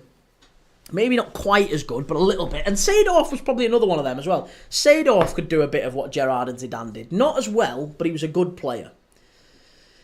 Koeman too. Koeman, if you went back a bit further. Who's the closest to these legendary midfielders today? I guarantee if you ask both Scholes and Lampard, they would both say Gerrard was the best England midfielder. But they did, didn't they? They did. The closest to these legendary midfielders today. I think you've got to compare him with oh my God, he's gone from distance. Oh my days. Whew, very nearly a halfway line goal there. Diogo Costa was scrambling. Wonderful effort by Pedro Porro from the halfway. The closest, I think, probably in terms of physique and ability to carry the ball, you're probably looking at your likes of Gravenberch and Bellingham. Players like that. Gerrard and Zidane could do everything that they could do better, but then they also had that the Rodri, the composed, calm, 360 sort of vision around them. They could see, they could do all that. And then they also had, on top of Rodri, Bellingham, they also had a real fight about them. They were nasty. They were leaders and they were nasty. So again, you're probably looking at, who would I say? Probably someone like, do you know who I'd say actually? Probably the spirit of Bernardo Silva. Bernardo Silva in a central midfielder. Dogged, never give up, leaves one on you. Bit of skill, can drop a shoulder and beat a man. But real pace, real intelligence, just everything. Gerrard and Zidane was unbelievable. And that's why I think, honestly, those two, I would say Zidane is better than Gerrard. He's the only one, though, that I could ever say is better than Gerrard. Spain has cleared away. It's been a bit of a dead rubber, this, I think. Since all those subs have come on, they've changed it. That's going to be a yellow card. Easy yellow card, that. Don't know why Fernandes is complaining. It's not going to be any more than a yellow. Yellow for Pedro Porro. Silva doesn't have the physique, though. No, he doesn't. That's what I mean. But like Bellingham doesn't have the brains, and Gravenberch doesn't have the brains, and they have the physique. They can pick the ball up. They can win the ball back. They can drive forward. Bellingham can arrive late in the box. There's kind of bits of each of them, and I think that's the only way you get Gerrard and Zidane these days. They're one-offs. They don't exist anymore. They exist via fractions of other players, don't they? They've kind of influenced other players in other ways, but there's not one single player, not one, who is anywhere close to Steven Gerrard and Zinedine Zidane. Daniel, you can't be nasty now. Even verbally, you get sent off. Yeah. Oyarzabal off, Morata on. How's this cat still play? Who's he play for now? Is it Galatasaray he plays for now? I think it is, isn't it? You just described Yaya Toure and De Bruyne. Yeah, I mean, Yaya Toure was another one. I think Yaya Toure could do everything that I think Yaya Toure, at his absolute best, was everything that Gerrard and Zidane was in an attacking sense. I don't think he was as fast. I mean, he was a big lad, wasn't he? He was big and he was strong. But I don't think he could do the defending bit. I don't think he could do it the other way. And I don't think he was as quick or as hard-working as Gerrard and Zidane were. Maybe not as... I don't know. I think Yaya Toure was incredible, though, wasn't he? That season at City, he was unbelievable. But again, yeah, you're probably looking at... There's elements of De Bruyne, there's elements of Yaya Toure, you're picking out... You're literally like, if you created a hybrid of Kante and De Bruyne, like, you would have Gerrard and Zidane. Like, it's those... all the good bits of all those midfielders. Put them all together. You just can't beat them. They didn't have an off day. Knick-knack, not sure Toure ever scored the goals Gerrard did. Exactly, that's it. Gerrard could pick it up. Same with Zidane. Gerrard could pick it up from distance. And that's the only thing I would say. I think Gerrard was probably better than Zidane in that sense, because I'm not sure Zidane could have done what Gerrard did for Liverpool. Put Zidane in that Liverpool team, and not sure Liverpool win the Champions League or get close to it, but Pete Yaya was incredible. Yeah, he wasn't the best I've ever seen, though. Again, what age bracket do you fall into, though, Daniel? Did you see prime Steven Gerrard? Like, Yaya Toure was like 2014, was he? 2013, 14. So, the very best of Gerrard was like 2003 to 2009, 2010 maybe. Probably those 5 or 6 years there wasn't a midfielder better. And he did everything. So good.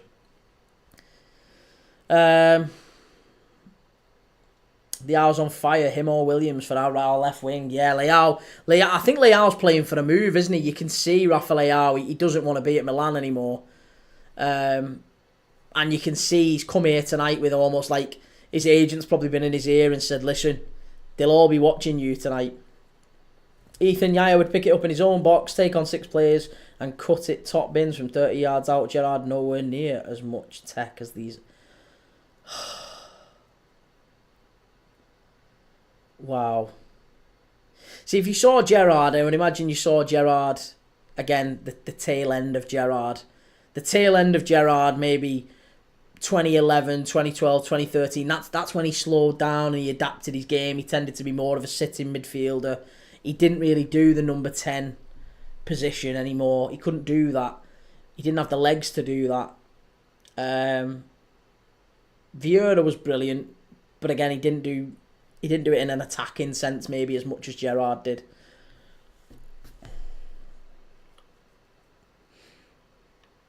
Yeah, mate, Ethan, you're miles off it. Yaya Toure, I think if you asked 1,000 Premier League fans, if you asked 1,000 Premier League fans who saw both, right, who watched both at their absolute peak, and even if you excluded Liverpool fans and excluded City fans and asked completely independent, non-biased fans, 1,000 people, who was better? Prime Gerrard, prime Yaya Toure. There's not a single one. Not a single one that's taking Yaya Toure over Gerrard. Not one.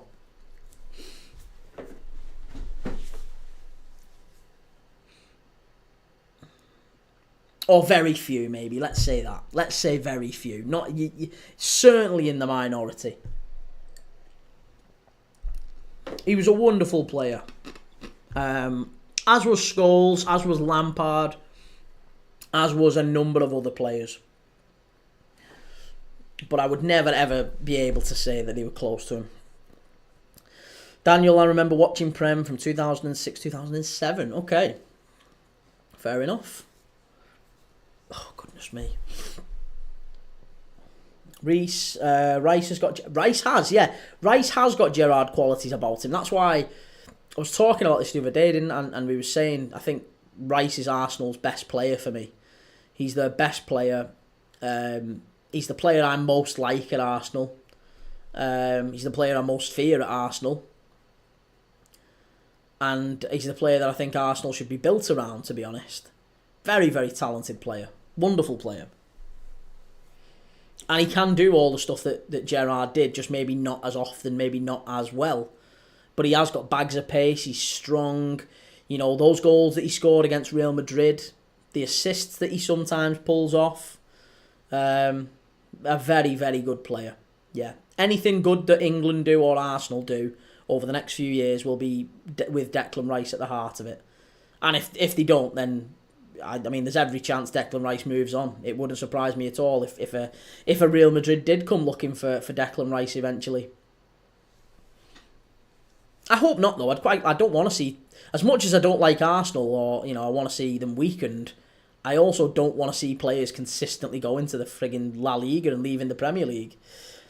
Ben, the Gerrard-Torres partnership was so good at its peak. Looked Gerrard in that 10. Loved Gerrard in that 10, the telepathy those two had together. Yeah. He was great, wasn't he? I actually preferred Gerrard and Suarez, even though it was a slightly different, watered down version of Steven Gerrard. That was when we saw Gerrard almost as like a deep lying Andrea Pirlo, didn't we? Finners, I think Rice is England's best player right now. I can see the difference when Rice doesn't play, especially yesterday. I'd agree with that.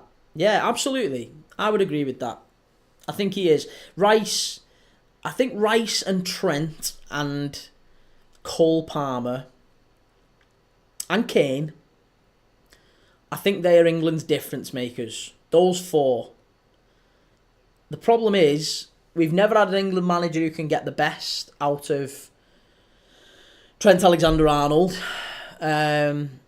We've never had an England manager who's been brave enough to drop those attacking players. So he's always tried to, like, square peg, round hole, Jude Bellingham, Phil Foden, Cole Palmer, Bukayo Saka, try and squeeze them all in some piggledy-piggledy formation. It's ridiculous. He needs to drop one of them. He needs to drop one or two of them, to be honest. And for me, it would be... It's a straight shot between Cole Palmer and Saka on that right-hand side. Cole Palmer produces his best stuff on the right. He's no good in the middle. Jude Bellingham produces his best stuff as the 10 behind Kane.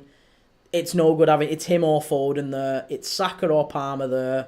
And on the left, you're picking up the dregs, because there's not too many on the left, actually. On the left-hand side, you've really only got Anthony Gordon, maybe Morgan Rogers, or Anthony Gordon, maybe Jared Bowen at a push. There's not too many others you could put on that left-hand side. Morgan Gibbs-White, maybe.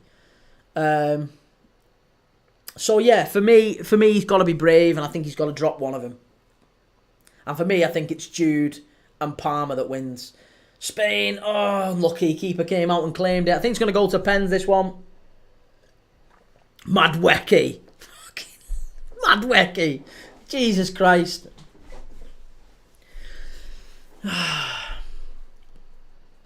You're forgetting a very, very important right winger for England who makes a difference when he plays.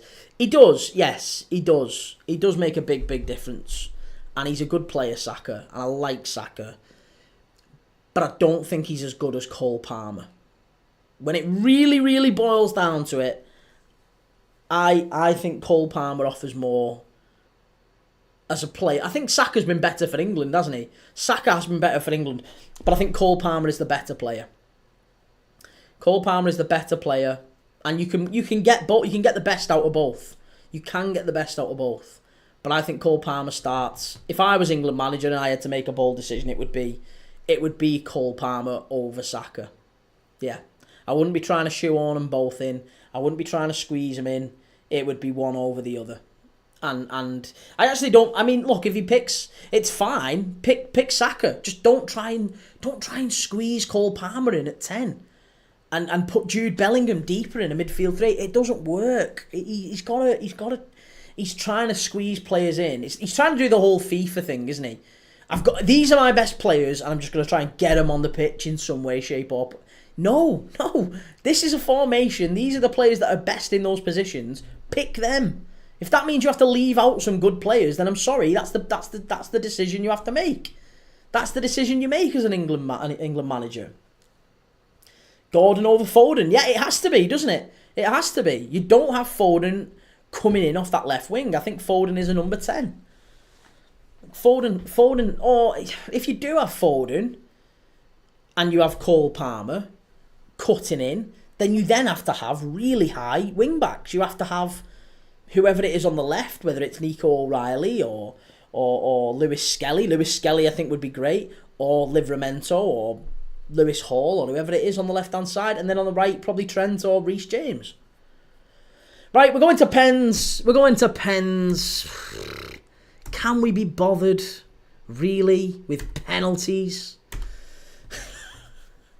Oh, I really need Spain to win this. I've got two accumulators running. With Spain to win. So I desperately need Spain to win. And that's it. Come on, penalties. UEFA Nations League finals. Let's get down to it. Let's do a... Fucking hell. Oh... Come on. can't believe we never saw the midfield of Rice, Bellingham and Foden last tournament. That feels overly attacking though, doesn't it? Bellingham and Foden can't play a disciplined midfield three. That's like asking Rice to do all the legwork, and then you kind of cutting Rice's arm off a little bit. You're kind of killing Rice to have Foden and Bellingham in front of him. You need to have a mixed bag. Tony, how much did you pay? How much do you pay per card? How much do you pay per card? What do you mean, Tony? How much do you pay per card? I don't know what you mean. Finners, I got school in the morning, got to be up at 7:15. Why does it have to go to pens? I refuse to go to bed till it's finished. Daniel, is the Nations League bigger than the League Cup? Well, I guess it is, isn't it, really? Because it's the third biggest thing after that you can win. It's the third biggest thing you can win as a national team. So in theory, it's the FA Cup, isn't it? Yeah, it's the FA Cup. There's the World Cup, there's the European Championships, and then there's the Nations League. So in theory, it's the FA Cup. Oh, match bingo, Tony. Sorry, match bingo. Yeah, go on. Thank you for asking, by the way. Match bingo. The way that it works is you can play 2 games. In fact, I'll go on it now. You can play 2 games on it.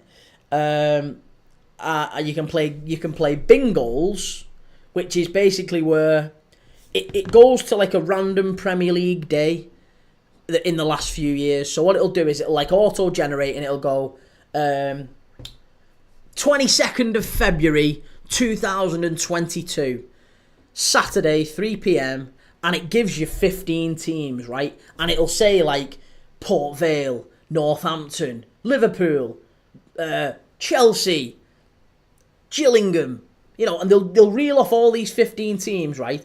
And then it goes start, right? And it starts and it'll go through that actual day, the full 90 minutes from only the 3 p.m. kickoffs, the full 90 minutes. It only takes about 2 minutes for it actually to do it, 2 or 3 minutes. But you're watching along and it'll say, right, like 22nd minute, Gillingham have scored, bang, it goes off on your bingo card. And if you get a line, you get 2 lines, you get a full house, you get money. So bingos, I think, costs £2 a card. I think it's £2 a card and you can win about 200 quid back. Something like that. You'd have to have a look. So there's bingos, that's one game. And then there's match bingo. And match bingo is like this. So match bingo, you buy a bingo card for a particular game that's actually happening in front of you. And it generates 15 random events in the game, and it'll say things like I said, throw in, free kick, corner to whoever, goal in the 2nd minute, 12th minute, 22nd, 32nd, 42nd, 52nd, 60th, goal in that time or whatever. It'll be different ones, but you get a bingo card and you get what you get. And then you get a line, 2 lines, full house. And you get prizes for that. And again, it's up to 250, 300 quid sometimes. So it's worth a go. It is worth a go. Penalty number 1 here, Goncalo Ramos for Portugal. Let's reset the scores and do a proper scoreline. Why not? Ramos scores 1-0 Portugal on pens. 1-0 Portugal. Ethan Bellingham desperate to get all the headlines. This is why I don't like him. Finners, I think Nations League is just a very serious friendly competition. It is, but it's also an opportunity for a country to lift a bit of silverware, isn't it? And look at Ronaldo and Dalot, they're taking it seriously. They want it, don't they? They want it. It's an opportunity for the players to lift some silverware. So, right, number 6 here, Mikel Merino for Arsenal. Arsenal centre forward. Stick it away, Mikel. Stick it away. I'm not worried. You'll score. Easy peasy. Handsome Mikel Merino. 1-1, surely. Yeah, there it is. Nice and easy. Get in, Mikel. That's what we wanted. Come on, Spain. Vamos.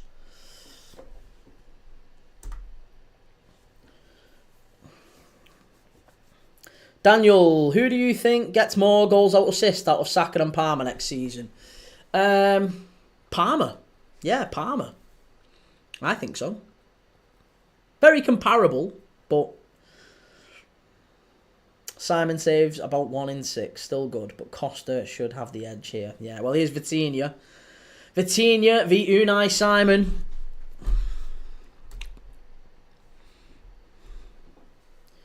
I wonder...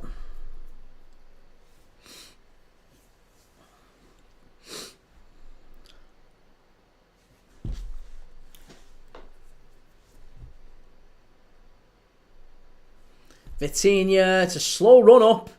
It's a great pen, that. It's a great pen. 2-1. 2-1.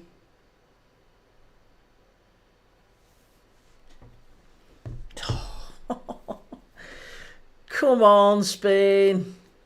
Do the right thing. Oh, I'm so tired. Daniel, if Ronaldo took it serious, he wouldn't have gone off. He's injured. Injured. The guy's 40. Right, here we go. Number 16 for Spain. Who's taking this one? Who is it? Here we go. Hey, what a penalty. Lovely penalty, that. Lovely, lovely penalty. Who is that number 16? Who is it?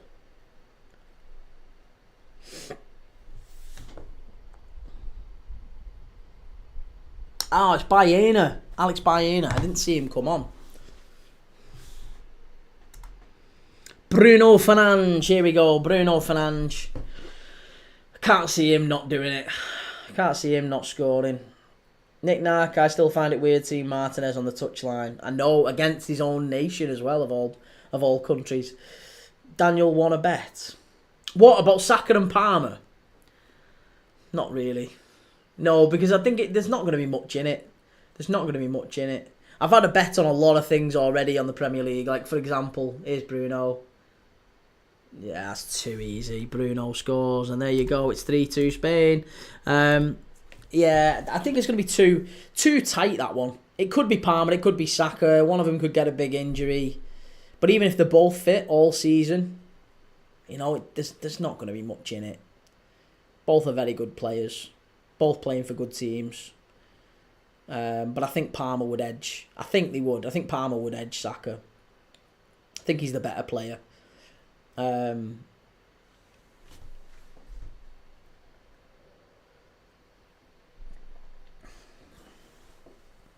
Finners could go on all night. Tell me about it. Here we go, number 22. Oh, good save. Oh no, it's gone in. Isco. Thank God for that. That was a good touch on it. Good touch on it from the keeper. These are all top players. Hard to see anyone missing. I know it's, but you know what? We've seen big players miss penalties. Big good players. Like over the years, it's happened. And you know what? As well, you often see a mad curveball. Like when they choose who's going to take these penalties. Who's up next here? Number 23. Is that Mendes? Is it Mendes or Semedo? Both playing Champions League.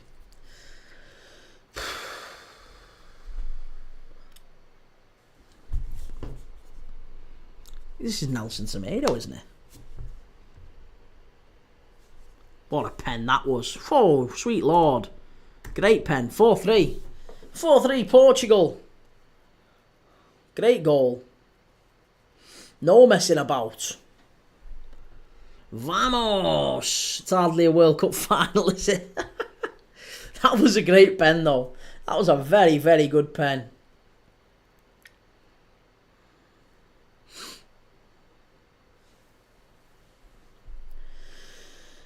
Oh, come on. Palmer will get more assists, says Reese. You see, I don't know if you're blagging it. Here's Morata. He's got a miss in him. I fucking told you! I told you he'd miss the shitbag. Oh, you rat. Oh, and Spain are going to lose here now. Oh, that was a shocking penalty. He's absolutely crapping. Absolutely shocking. No wonder Chelsea sold you. Everyone sold him. Crap. Who's scoring this then? Who's winning it for him? Come on, miss it. Miss it. Who's miss it? Who's got it? Who's taking it? Who's taking it? Number 18. Miss. Miss. Fucking shit house. Portugal win the UEFA Nations League. There you go. Wonderful. Great. We're all happy. Ruben Neves. He was never going to miss it, was he? Fucking Morata. I told you. I knew he'd miss. Bastard. Right, well, hey, there you go. Portugal win the UEFA Nations League. Commiserations to Spain. Portugal win it on pens. Crying for PR. Embarrassing. Well, hey, there you go. Anxiety. Football is rigged and scripted. My chords have called it all. Oh, mad. Honestly. Edward Brown, hey Key, did I say Portugal would win? You did, mate. Yeah, absolutely. Well, there you go. Portugal have won it. Ronaldo's in tears. Spain are in tears. And I'm ready for bed. 11:15. Right, I'm going. I'm done. I've had it. A reminder that I am probably not going to be streaming tomorrow for the first time in several months. It's the first day we've missed. The streak ends here. My wife's in surgery, so I'm not going to be streaming tomorrow. Chances are I probably will be back on Tuesday, potentially, if she's okay. If she isn't, then it might drag on a little bit longer. But I will be live. I will be back again. I assure you, at some point in the next few days. Thank you very much. Thank you, everyone that's commented, that's liked, that's subscribed. Again, if you're watching right now, please do like, please do subscribe. It makes a massive difference. At the very least, click that like button. And I will see you all tomorrow. I will see you all... Well, not tomorrow. Not tomorrow. I've said that after every live. I can't say that anymore. I'm not going to see you tomorrow. Definitely not tomorrow. Maybe Tuesday. But I'll see you soon. Take it easy, whatever you're doing, and have a nice night.